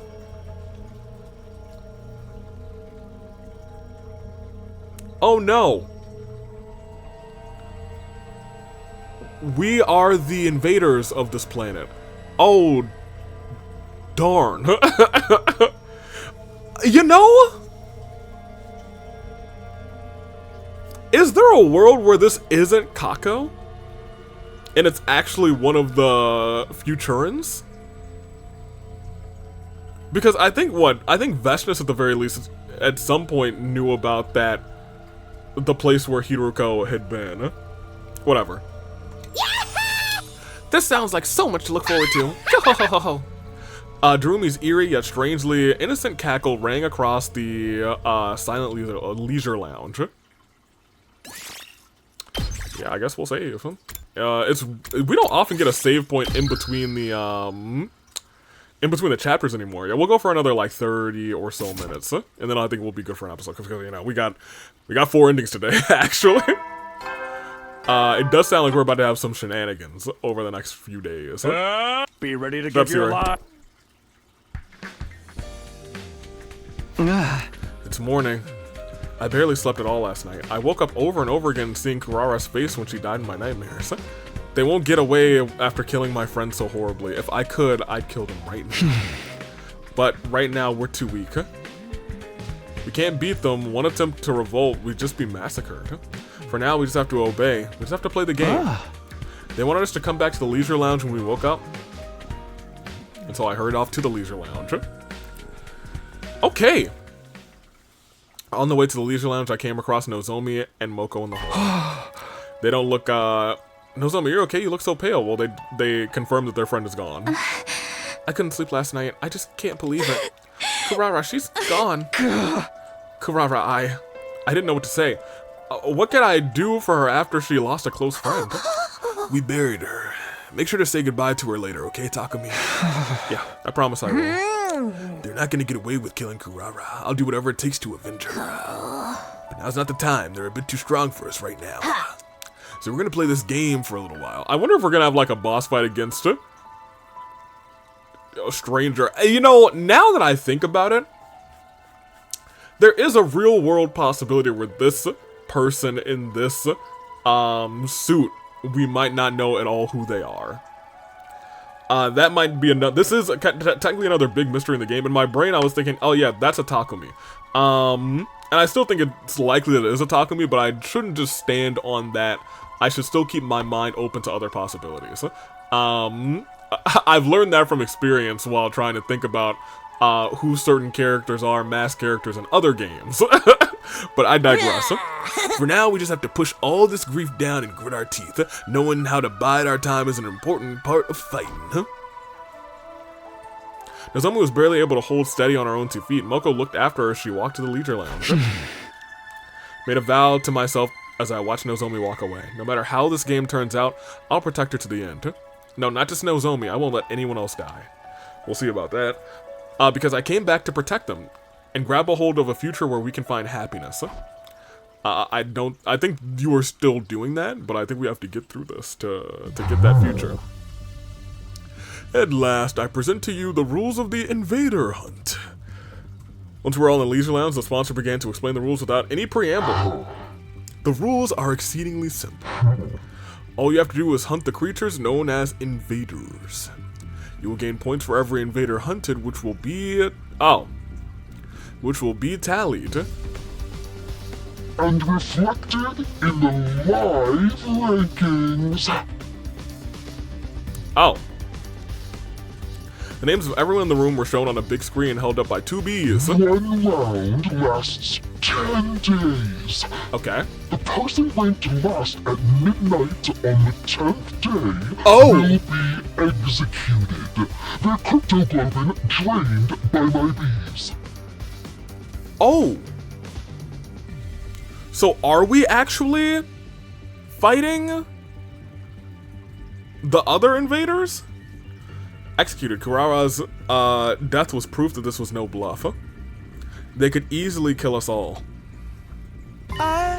In short, we need to try and kill as many invaders as possible. I'm glad we didn't have to actually kill each other or anything. I mean, I'm not glad, but if we're just hunting invaders, then we just have to keep fighting defensive battles, right? That's the same shit we're doing anyway. Not at all. What you're doing was merely defending the base. Hunting and defending are entirely different. To hunt, you must go out. Playing the field is space. Oh, interesting. Points out of bound are at the school, so they have to actually go and hunt. To hunt, you must go out. The playing field is the space outside of the school. You will not receive any points for any invaders killed at the school, no matter how many. Oh. We can't get points inside of the red shaded area. That's anywhere within the school grounds. That means if we want points, we're gonna have to hunt down invaders wandering outside. So we're being forced to fight outside the ring then. It's too much for a shut-in like me to be forced outside like this. Well, I guess you're gonna be dying close to first, huh? What happens if the invaders attack the school while we're all out there? If a commander strikes the place when it's empty, it's the end of the line. All you need to do is engage them before they infiltrate the school grounds. They say a good offense is the best defense after all. Then we can't stray too far from the school. If we're not careful about how many battles we fight out there, rather, we'll end up disqualified for going out, all out of the ring. Disqualified for going out of the ring, huh? I mean, that's legit wrestling stuff. You can get counted out, disqualified, etc. So we need to hunt in a place where we can quickly return to school if something happens. But how are you gonna track how many invaders we hunt down out there? You're not counting on an honor system, right? Someone would definitely end up lying about their numbers. The bees will count your points. The bees! Whenever you kill invaders, they will count the points and report them to me. In other words, these bees will be monitoring your actions while we're playing this game. Guess running away isn't going to be an option. And last but not least, the most important rule of all. You are strictly forbidden from causing me harm while the game is underway. Well, we can't cause you harm anyway. Anyone who defies me will immediately become food for my bees. Try not to lose your cool. A rather tyrannical one-sided rule, isn't it? Does that mean we can't resist even if you use violence against us? Don't worry, I will not lay a finger on any of you. The game will immediately cease if the sponsor harms a participant without just cause. Oh, interesting. That's an interesting rule. In other words, they won't hurt us so long as we do what they say. But you're the one who enforces these rules. If you turn on us, we're entirely without recourse. I intend to run this game as fairly as possible, otherwise things would be very boring. I promise not to violate the rules, please trust me on this. There's no way we can trust them, but we're in no position to argue. Now then, that concludes the explanation of the rules. There are plenty of other hidden rules. What? But I'm also not inclined to give them all away at this juncture. Come up with strategies on your own. Doing is learning. The sponsor looked at all of us and shouted, Special Defense Unit maggots, participants of my game, assume your new roles as proud hunters and claim as many invaders as you can. Actually, with that one specifically, with this dialogue line, I really did hear the cadence of Kako in the last sentence. Assume your new roles as proud hunters. Can I get the transcript up? Special Defense Unit maggots, participants of my game, assume your new roles as proud hunters and claim as many invaders as you can. Yeah, that last, like, from proud hunters and claim as many invaders as you can, did give me, like, Kako cadence. The invader hunt has hereby officially begun. Okay. Without so much as a moment to prepare, the game was on, but I wasn't sure how I was supposed to handle our newly assigned task. I decided to go back to my room and prepare to leave the school grounds. Okay, well, that's interesting. Why? Why do they want us outside of the school? Oh. It might have something to do with the Undying Flame Boy. I think they probably want us all outside of the school, even though if they wanted to get to him, we can't stop them. We might be able to hit the bees, but we definitely can't hit the sponsor. The Invader Hunt is a point-based hunting game. I decided to review the rules of the game. The rules themselves were very simple. All we had to do was hunt invaders. However, the game field was outside of the school grounds. Even if we killed an invader, if it happened in a school facility or on the schoolyard, it would not count. Basically, no matter what we do in a defensive battle, it won't be worth any points. If we wanted points, we had to go exploring and hunt down invaders we come across. But it's way too dangerous to consistently be fighting out there. If we died outside the school grounds, the revival drones wouldn't collect our bodies and the revival medic wouldn't revive us. That would be truly final. We have to be careful so we don't die, and if we want to do that, we should probably form teams. In a team, there'd be someone there to have our backs, and we could look after one another and keep each other alive. We'd need comrades if we want to survive. Okay, before I go out, I should find someone to partner up with. I decided to talk to everyone to see, am I gonna have to like choose between teams potentially? To see if anyone would want to team up with me. For some reason, I went out onto the roof and everyone was already there. There was no sign of Darumi or Hiruko, but almost everyone else was there. Takumi? Oh, hey everyone, great timing. I figured out a way we can survive this game. Do you mind if we talk? Yeah, what if we all just continue to tie specifically? Everyone rushed over to me and I explained the necessity of forming teams. So I think we should at least be in pairs. Trying to do this solo will just end in game over the moment you take a lethal hit. Yeah, we were just saying the same thing. We should work in teams, I mean. We were actually just deciding the teams. In short, we're right in the middle of drafting, of a draft meeting. Oh, we're drafting. Oh, that's hilarious. Kako pulled out so here's the thing. I think it would also be incredibly easy for this to be the other Kako. Because in this point, she would just be like, alright, let me get rid of... well, you know what? They're attached to the hip. She would never have a moment. The first team is us boys and Sister Dearest. And the second team is all of us girls.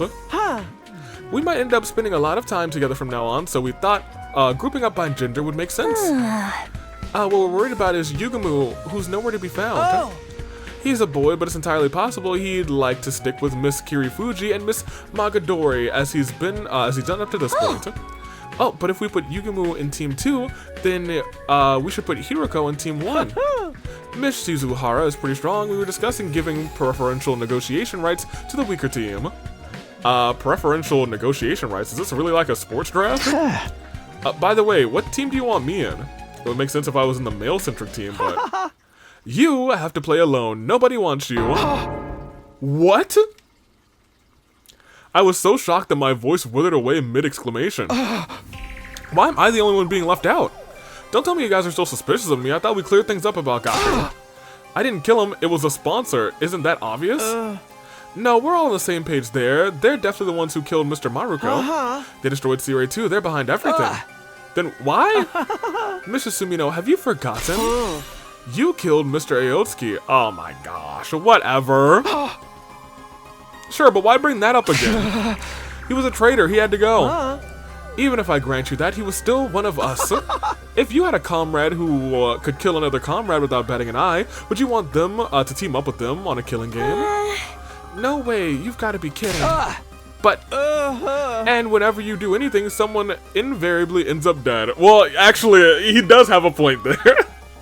Takumi's decisions always seem to go astray and somebody dies because of them. That being said, I would like to point out, that's because they made me leader. He has to make all the decisions. You're cursed! Do us all a favor and get out of here! You're more than cursed. You're the Grim Reaper. So, does everyone believe this, or just the twins team?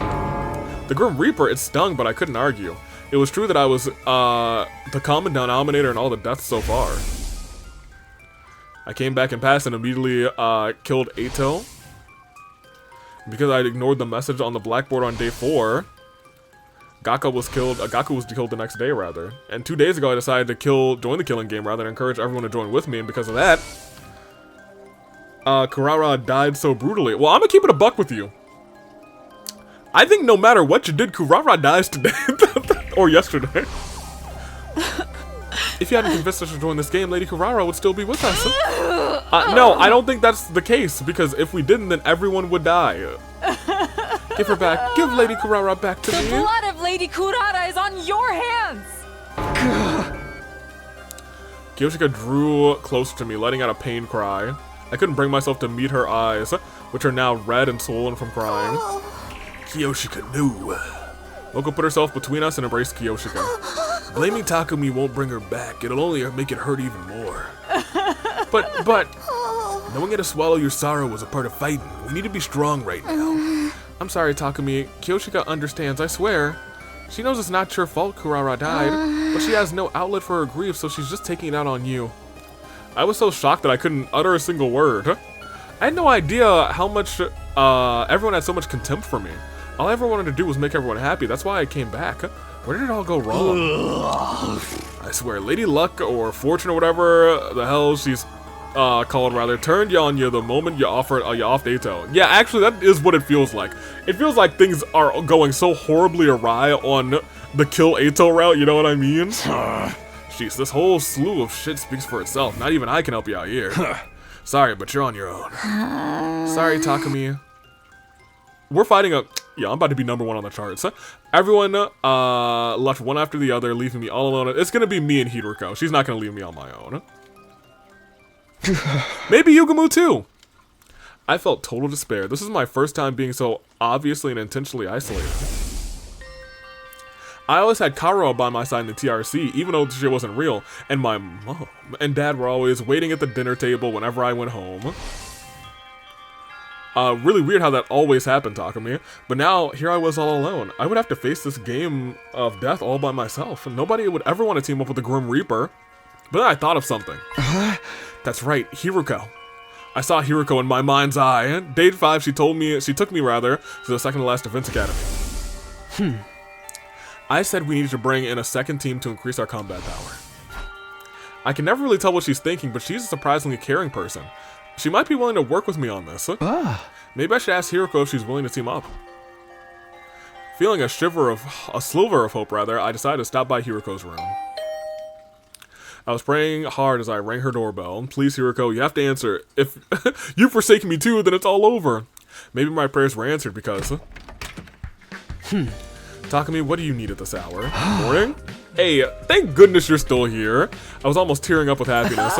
I'm so glad you're here. So glad. The moment I met you, you stirred my soul. I can go back inside. You're creeping me out. No, wait, just hear me out, please. You're not about to tell me about the word of God, are you? No, but have you heard of our Lord and Savior Yehoda? Continue. No? I explained everything that just happened, and I didn't leave out a single detail. I told her how they called me the Grim Reaper, now no one wanted to team up with me. Oh, so your already very low popularity has now hit rock bottom then. It hurts when you say it like that, but in a nutshell, yeah. At this rate, I'll have to do the invader hunt all alone. I'm begging you, Hiriko, there's no one else I can trust. Please team up with me. I lowered my head and pleaded sincerely. I believe that if anyone would lend me a hand to pull me out of my predicament, it would be Hiriko, but I'm afraid I must disappoint you. My hope was crushed. Is there anything I can do to change your mind? If you team up with me, I'll work myself to the bone for you. I promise I'll be useful to you. It's simply not possible. I will not be teaming up with you rather for this game. Do you think I'm the Grim Reaper too? Please, I don't believe in that kind of superstitious nonsense. I have my own situation to deal with besides. I already have a partner. You do? Darumi, I assume. Just then.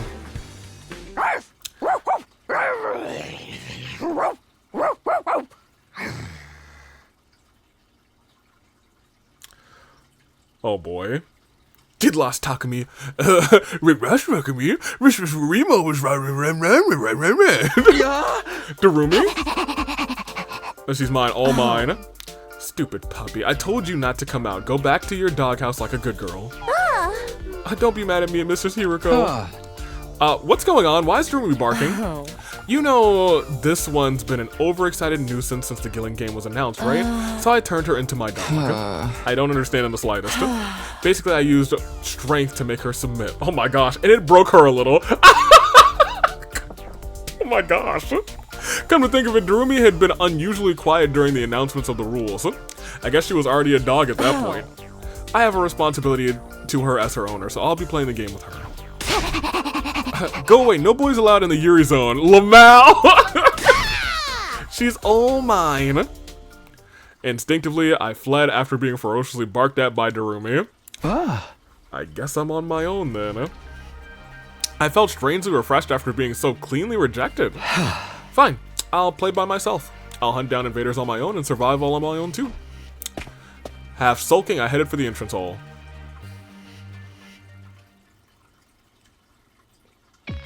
There was someone unexpected waiting for me when I arrived at the entrance hall. How pitiful that you must go all alone. Are you going to hunt or be hunted? Why are you waiting for me? Are you waiting so you can laugh at me? No, I merely came to give you some information. I failed to mention it earlier, but I have added more fire extinguishers. You may now go outside at any time. You all should hunt whenever it pleases you. They're pretty prepared. How long have they been planning this? That's a good question. They couldn't have planned it very long, to be honest. Now then, go out there and struggle away for my amusement. Okay. I mean, I want to at least, like, get, like, a little bit of this done, but it is about... it's almost episode time. It's dangerous to stray far from the school. I should try to find invaders as close as possible. I'm pretty sure a decent number of invaders were wandering around the city to the south. I'll head over there today. Wonder if I'm gonna do any actual fighting in the city. Ooh, okay, a bunch of invaders. Just as I thought, there were a large number of invaders inhabiting the nearby city. They roamed around the ruins like zombies with no will of their own. They were just basic cannon fodder. I could defeat them on my own. I sensed the presence and glanced up rather at the air to see one of the sponsors' bees were tailing me. It must be here to count my points. Okay, here goes. I stifled my breath and slowly crept up on one of the invaders. Time to attack with everything I've got. I wanted to attack, but my legs froze. I couldn't move. Am I scared? I fought on my own plenty of times before, but there was a difference between choosing to go it alone and having no alternative. I was going to have to fight alone forever. I was scared of confronting that truth. But I can't just cower in fear forever, can I? I took a deep breath and steeled myself. This time I leapt out in front of the invader. Is this a fight? Oh, it is a fight! Oh my gosh, he really does have to fight alone. They better give me, like, I don't know, 8 AP, 3 AP? Are you serious, bro? I mean, that's still broadly fine. Am I supposed to... I was gonna say, I don't know if I'm supposed to win this fight, but I know I can win this fight, you know what I mean? Like, I can one-shot them, like, I can come this way first. Yeah! Will give me one more AP. Say when.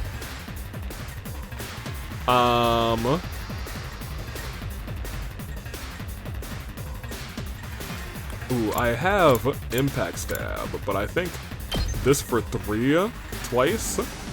Because I can hit the guy in the back too. Let's go. Air blade a second time. Hiya! So that'll take us back to 3. Ready when you are.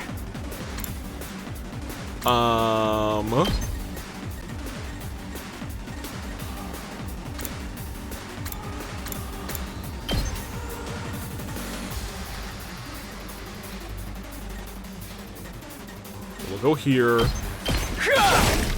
All then I right, can take a my step turn. up.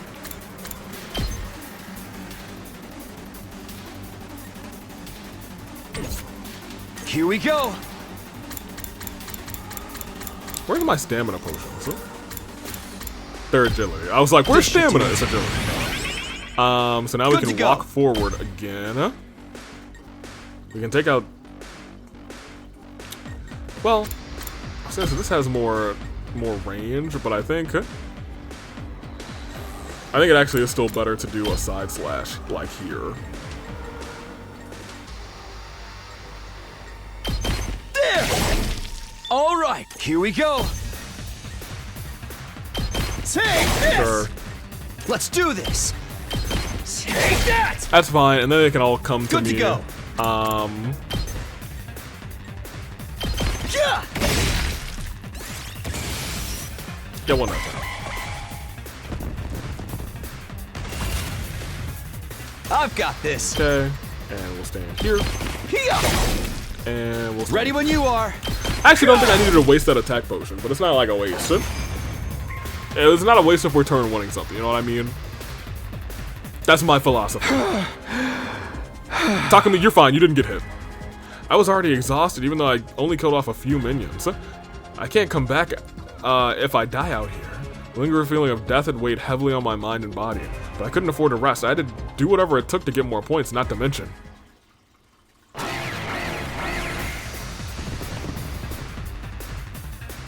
Invaders drawn by the sound of fighting were showing up one after another, and they were beginning to surround me. I prepared to face the next battle with scarcely any time to breathe in between. And yeah, these are unskippable. Let's go. So. You still have the plus?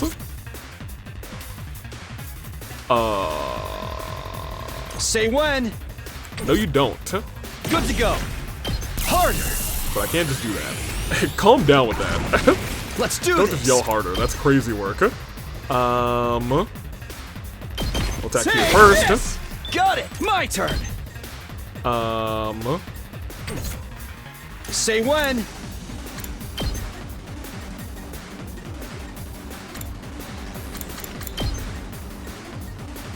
I gotta stand here. I wanted to stand one more to the side. But whatever. All right, good to go. You can now go like this. But to maybe Airblade, actually, because then I can take out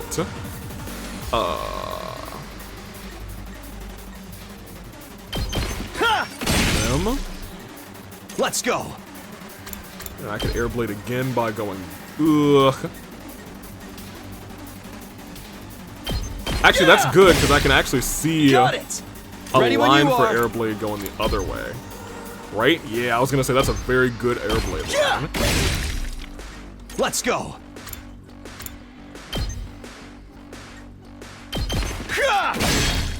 All right. Good to go. Not bad. Say when. I wonder if dying doing this is actually a thing that I'm supposed to like take into account. Let's do this. It could happen. That's it. Yes. Everyone come to me. Take that. Yeah, I think that's the first time we've ever actually used counterattack. Actually, I think that might be the first time we've ever used counterattack. I think it could be useful in situations like this if we really do have to fight all alone. You have any dialogue this time, buddy? Because I can fight them too. You're fine, Takumi. No matter how many more I kill, they just keep cropping up. Invaders keep streaming in until I was completely surrounded. They were just mooks, but there were too many of them. My stamina was at its limit. I wish I wasn't alone. I needed to toughen up, but just telling myself that wasn't doing anything. For the first time, I truly felt how alone I was. At this rate, I'll die without anyone ever knowing. Just then, I'll help you out, Takumi. I heard a voice and turned around, and standing there was Yugamu! the man who I care about maybe the second least in this game. Of course. Showing up uninvited but sorely needed. It's everybody's beloved Yugamu Omokage. What are you doing here? Were you trying to score some kills out here too? Okay. We can talk later. Let's take care of these things first. Our first joint effort. There was something creepy about how he put it, but I was grateful for him the moment. Our breaths synced up and we began to clean up the swarm of invaders. Okay, so I'm gonna keep it a buck with you, talking to me. I still want to prove to you that you could have done this by yourself. And he does still have his +1 attack. Yeah, I'm gonna prove it to you, talking to me. You were fine the entire time. Let's go. Take that! My turn. All right, ready when you are. If there's a guy all the way back there, that's hilarious. Say when. Because we can just move again. Harder. I've got this. And that heals Ready when you fatigue, are. bro. Takumi, you had this. It was in the bag.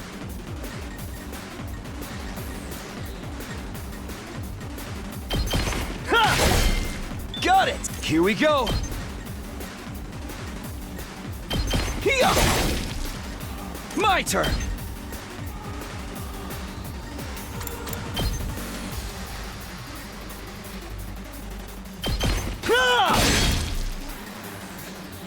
I've got this. Gotta push it. Push it to the limit. Let's do this. That's it. All right, here we go. Take that. Got it. Takumi, I'm just proving it to you, my guy. I'm just proving it to you. Not bad. Here we go. You could have done this all by yourself, huh? Here. My stamina was I've got spent. this. An air blade actually can, I think, take out. Yep. That's it. All by himself. Huh? Congratulations, Yugamu. You were not useless, but you know, we did not need you. Very good. Very good, very good. But if that does mean that Yugamu's gonna be on my team for the foreseeable future, I should probably make sure all of his stuff is good. Is that all of them? Seems so. I don't sense any trace of them.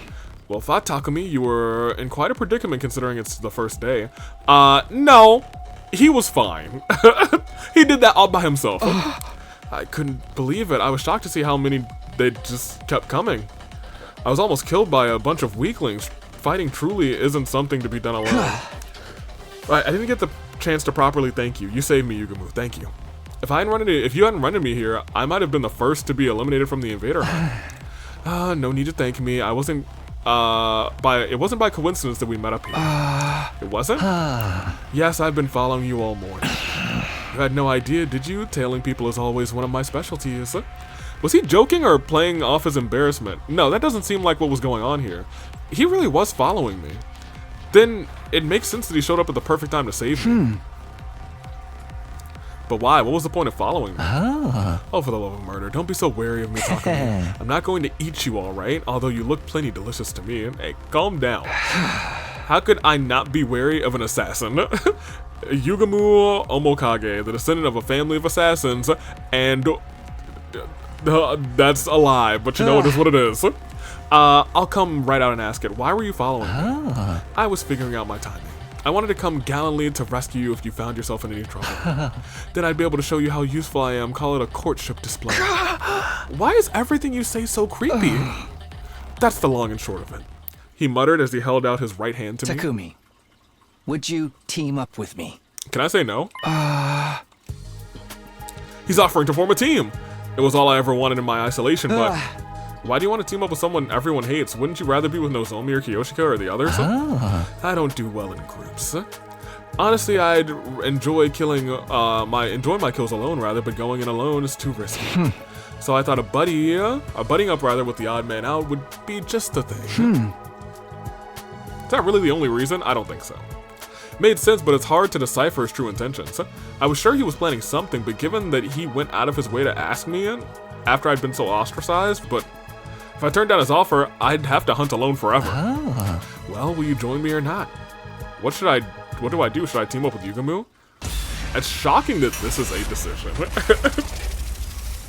And this will be probably the decision that leads us to our, the end of our episode.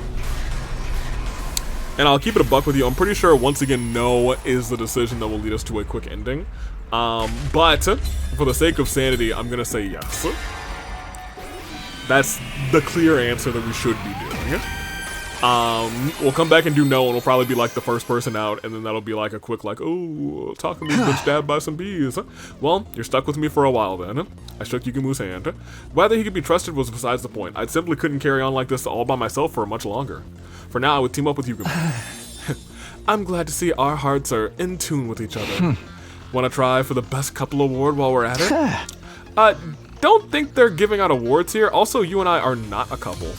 While Yugamu and I were trading quips, we heard it. Boom? What the? There was an ear-splitting sound that shook the earth, but it wasn't an earthquake. It felt more like a... I sent a torrential gush of overwhelming energy. Somebody with incredible power is present nearby. Don't tell me commanders are joining the hunt. That would be bad news. Just the two of us wouldn't be enough to deal with a commander. Takumi, I think you might be able to deal with a commander by yourself.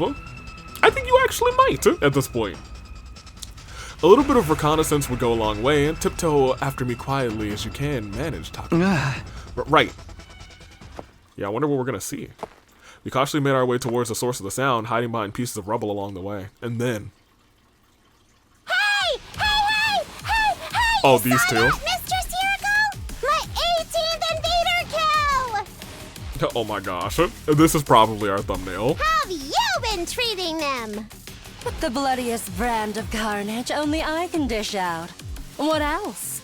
Now save your breath for tearing them from limb to limb. Let those entrails fly. Let the bloodworks explode far and wide. Wait, I don't know if we've ever really had a Darumi legitimately in the thumbnail. I think legitimate Darumis in the thumbnail are so few and far between because we've had so little of Darumi up until this point. Oh, my mistress Hiroko! Nobody goes wild as beautifully as you! Hey, calm down. Your rampaging form electrifies me! You're everything I long to become! Yeah. Those two are enjoying this way too much. They aren't hunting anymore. They're just straight up massacring every invader they see. It kills me to say this, but I'm afraid we must cede the best couple award to them. Lmao! Something feels off though. Hiroko's always been strong, but when did Darumi get so powerful? She hadn't joined any defensive battle before this, and she should be woefully unfamiliar with combat. The Euphoria, rather, finally be able to take part in the killing game has likely unlocked the latent potential in her Hemo-anima, making it bloom. I hope that, like, after this, it sees, like, Darumi has increased, like, 1,000%. That's an unconventional way to unlock latent power, or potential, rather. Why the gripe? Potential is a logic-defying, rather, by definition. Also, we should totally call it a day and head back. They've likely already murdered all the invaders in this area anyway. Yeah, we've earned enough points for today. Let's go back and rest up for tomorrow. Made our way back rather, and decided to stop by the leisure lounge before returning to our dorms or rooms. Does that mean we'll be able to see the points count?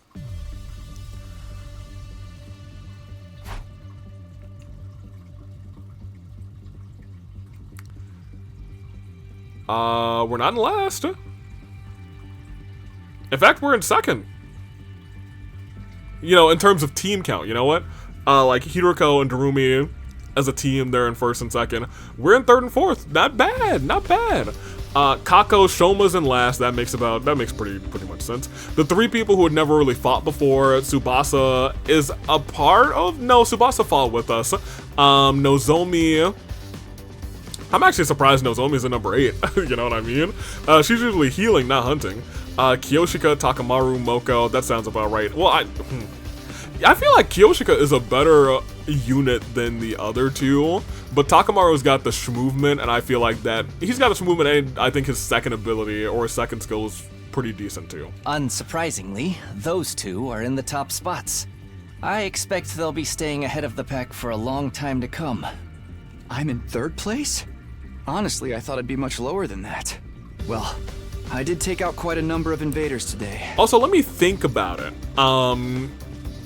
At every 10-day period, people get murked. We're only at day 25. And there are how many alive people left? 12? So 8 of them would have to die. But that would get us to, not 8. Because 8 would take us past 100, so technically 7. So 1, 2, 3, 4, 5, 6, 7. So we're gonna end with 5 people? Question mark?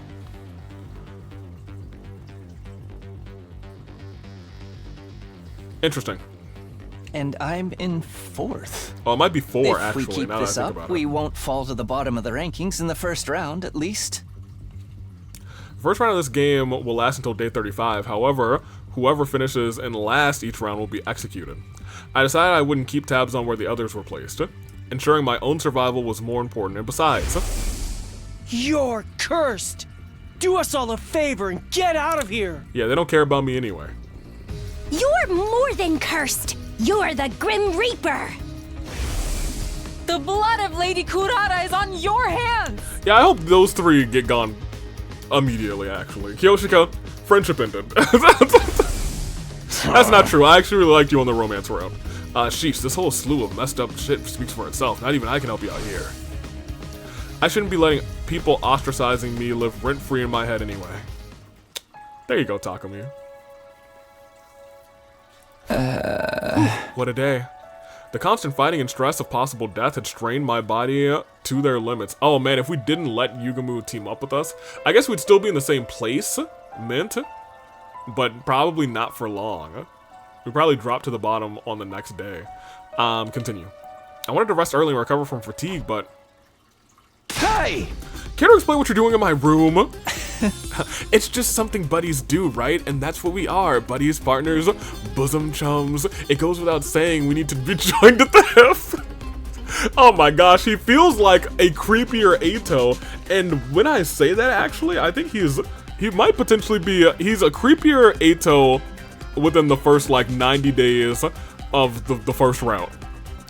Then every other route, he's actually a less creepy Ato. Shockingly enough. Join your own hips and get out of here. Come on, bud, humor me. Pretend we're brainstorming strategies for the rest of the hunt. How about that? There's more. This game's more than a marathon than a sprint, rather. We gotta come up with a long-term plan. Playing it by ear the whole time around is bound to lead us to quick and easy deaths. It makes a very good point. Can't you at least make it clear whether you want to be disgusting or discreet? Who would I be if I didn't dabble in a little bit of both? Call me a double dipper if that's what turns you on. Yugumu! Hey! In your dreams. And with that, we spent several hours discussing strategies for this surviving the killing games in the days to come. Okay. Is this gonna be the Yugumu route where I learn to he slowly rises in my ranks, not to soldiers, not to hide, but you know, he might not be, you know, close to Gaku. You never know when the It's gonna take a good route, and this is, hey, this one might. I'm sorry. Bedtime already? Time flies when you're having so much fun. I thought that was a morning announcement. I thought he was here all night. If you don't mind, Takumi, we can continue the rest of this conversation in bed. Of course I mind. Look at the blushing, dude. It's about time you went to your own room. Oh, Takumi, throwing me out after our exciting intercourse without any pillow talk at all? How cold is your heart? Okay, never mind. He's kind of funny. Hey! Stone cold like Steve Austin, out now. It's like I'm watching a bad buddy sitcom. After chasing Yugumu out of my room, I crawled into bed and closed my eyes. I had to grab every second of sleep I could to let my tired body recover, but... Give her back. Yeah, I don't care about y'all. I swear, Lady Luck or Fortune or whatever the hell she's... Yeah. I don't care about what anyone here is saying. You didn't really turn me down for real. Ugh. Their words from this morning reverberated around in my mind, preventing me from slipping into a restful slumber. How did it turn out like this? I came back in time to lead everyone towards a brighter future. So why am I being so despised? What I wouldn't give to return to those happy days, those fake happy days. Oh, happy days. Day 27, this is probably where we're going to end. Let today's hunt begin. I trust you're ready, Takumi. Ready when you are. Day 2 of the invader hunt, we went out to explore the city again to earn points by hunting down any invaders we could find. Found some right off the bat. Check out that swarm of invaders at 2 o'clock. Yep. I turned in the direction Yugumu mentioned and found invaders lurking behind a ruined building like he said. I don't think they've noticed us yet. Let's get closer out there and catch them by surprise. Put your pussy boots and slink behind me, okay, Takumi? Put on your pussy boots? Sure, like puss in boots? Is pussy boots a thing? Yugumu had clearly adapted. I could actually see it being a thing. And puss in boots is like a play off of that. Yugumu had clearly adapted well to the rhythm of the game. He knew how to take quick and decisive action to earn points for our continued survival. I, on the other hand, my feelings had yet to catch up to the strange sensation of me participating in a killing game with him as my teammate. What was I doing? Why did Yugumu propose a partnership in the first place? Was my life worth living if I had to kick someone else down to do it? There were so many things on my mind, but come on, Takumi, the sound of death kneel. Time to sound the death knell for them. Didn't have the luxury of time to think them through. Fighting to survive was the only thing I could afford to do right now. Actual fight? Yeah. I think this is a decent place to just call it quits. We are currently at day 20. Save. There we go. 40 endings. The nice round number. So look, I'd like to finish this game before 100 episodes. Which I think is still, like, legitimately possible. But for a little bit, we were like, you know, endings were below number of episodes. Now we have switched, and now endings are above number of episodes. So hopefully we can get another ending next time. Hopefully we can get a couple endings next time, because we're nearing the 40 episode mark. You know what I mean? We've been at it for a little bit. This has been all summer, and it'll be all of fall, and it'll probably be all of winter. I doubt we'll get 100 innings by the new year, but I think we will get 100 innings around the winter of the new year. I don't think we'll get into spring and not have finished this game. I've enjoyed it. It does keep surprising me a little bit. A lot of times I think I've figured this game out, and I do think I figured this game out for the most part. But there are a couple little like nook and cranny twists in this whole thing. You know what I mean? Like it. Yeah, it is what it is. Regardless. That is our game. Let's go back to the title. And let's take a peek at the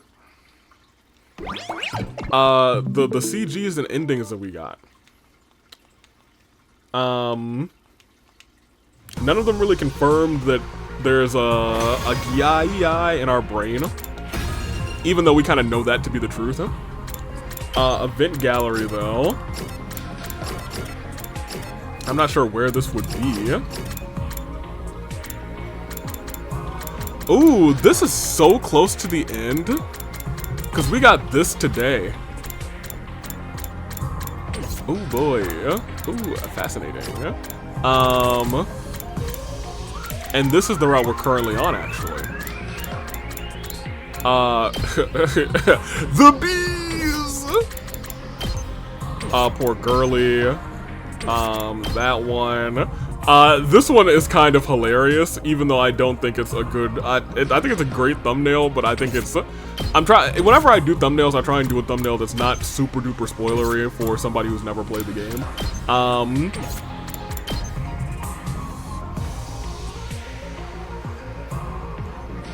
Like, look, that would also be a pretty dope thumbnail too.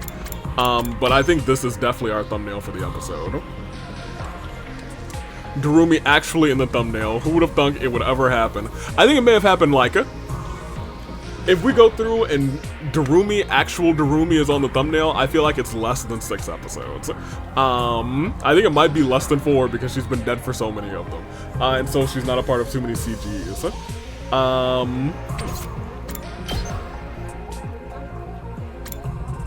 I'm trying to think if there is anything else that could be a good thumbnail. I do kind of miss this happening over and over again. Takumi, you're here. Wah! Wow, Luigi. Somewhere over here, there's the. I miss these times. I can't believe this was like. Around here was like our first. This wasn't our first ending. I think Tomato Head might have been our first ending, actually, technically. Man, oh man, I actually don't know where like the Moko ones are. Where she's got her butcher's knife. It's definitely not that one. I'm kind of surprised that it's so early in that regard. You know what I mean? And I don't want to go too far down there because that's where things get a little crazy. We'll scoot down here. Yeah, never forget this dude. This is coming back at some point, dude. She's on this route. Ugh. Ugh. We have had some times with this game. That being said, I think we are just gonna be good to call it. It's weird that I can't find those other CGs. Because I felt like they would be around this point. Hopefully the game has not, like, accidentally locked them and kept them locked. Unless they're, like, later on this page. Interesting. This one is here. And it looks like it's on this page, too? Or am I tripping? I thought I saw that one twice. Oh, never mind. Everything's down here. How did I miss this? Maybe it just didn't scroll all the way down for me. Anywho. Deranged Moko. Crazy. Deranged, Nozomi. Crazy. And then, of course, Takumi's head is staring at him all dead-like. I knew, I had a gut feeling that something like that was happening. I had a gut feeling. After, it was mainly because Kyoshika had thrown, her mask, but I guess it didn't happen on that day, because if it did, then, it wouldn't have been her who was taken by the thing, unless it may have happened not that day, it may have happened that night after nobody was participating. That's my only other guess, but I guess we'll get that confirmation whenever we get to that story lock, you know what I mean? It is what it is. Anywho, I'm taking off. Until next time, Tulu Flight Crew. This was 100 Line, and I need to probably go and render it right after I finish saying thank you for watching. So, for all intents and purposes, let me grab this picture and get ready to say thank you for watching.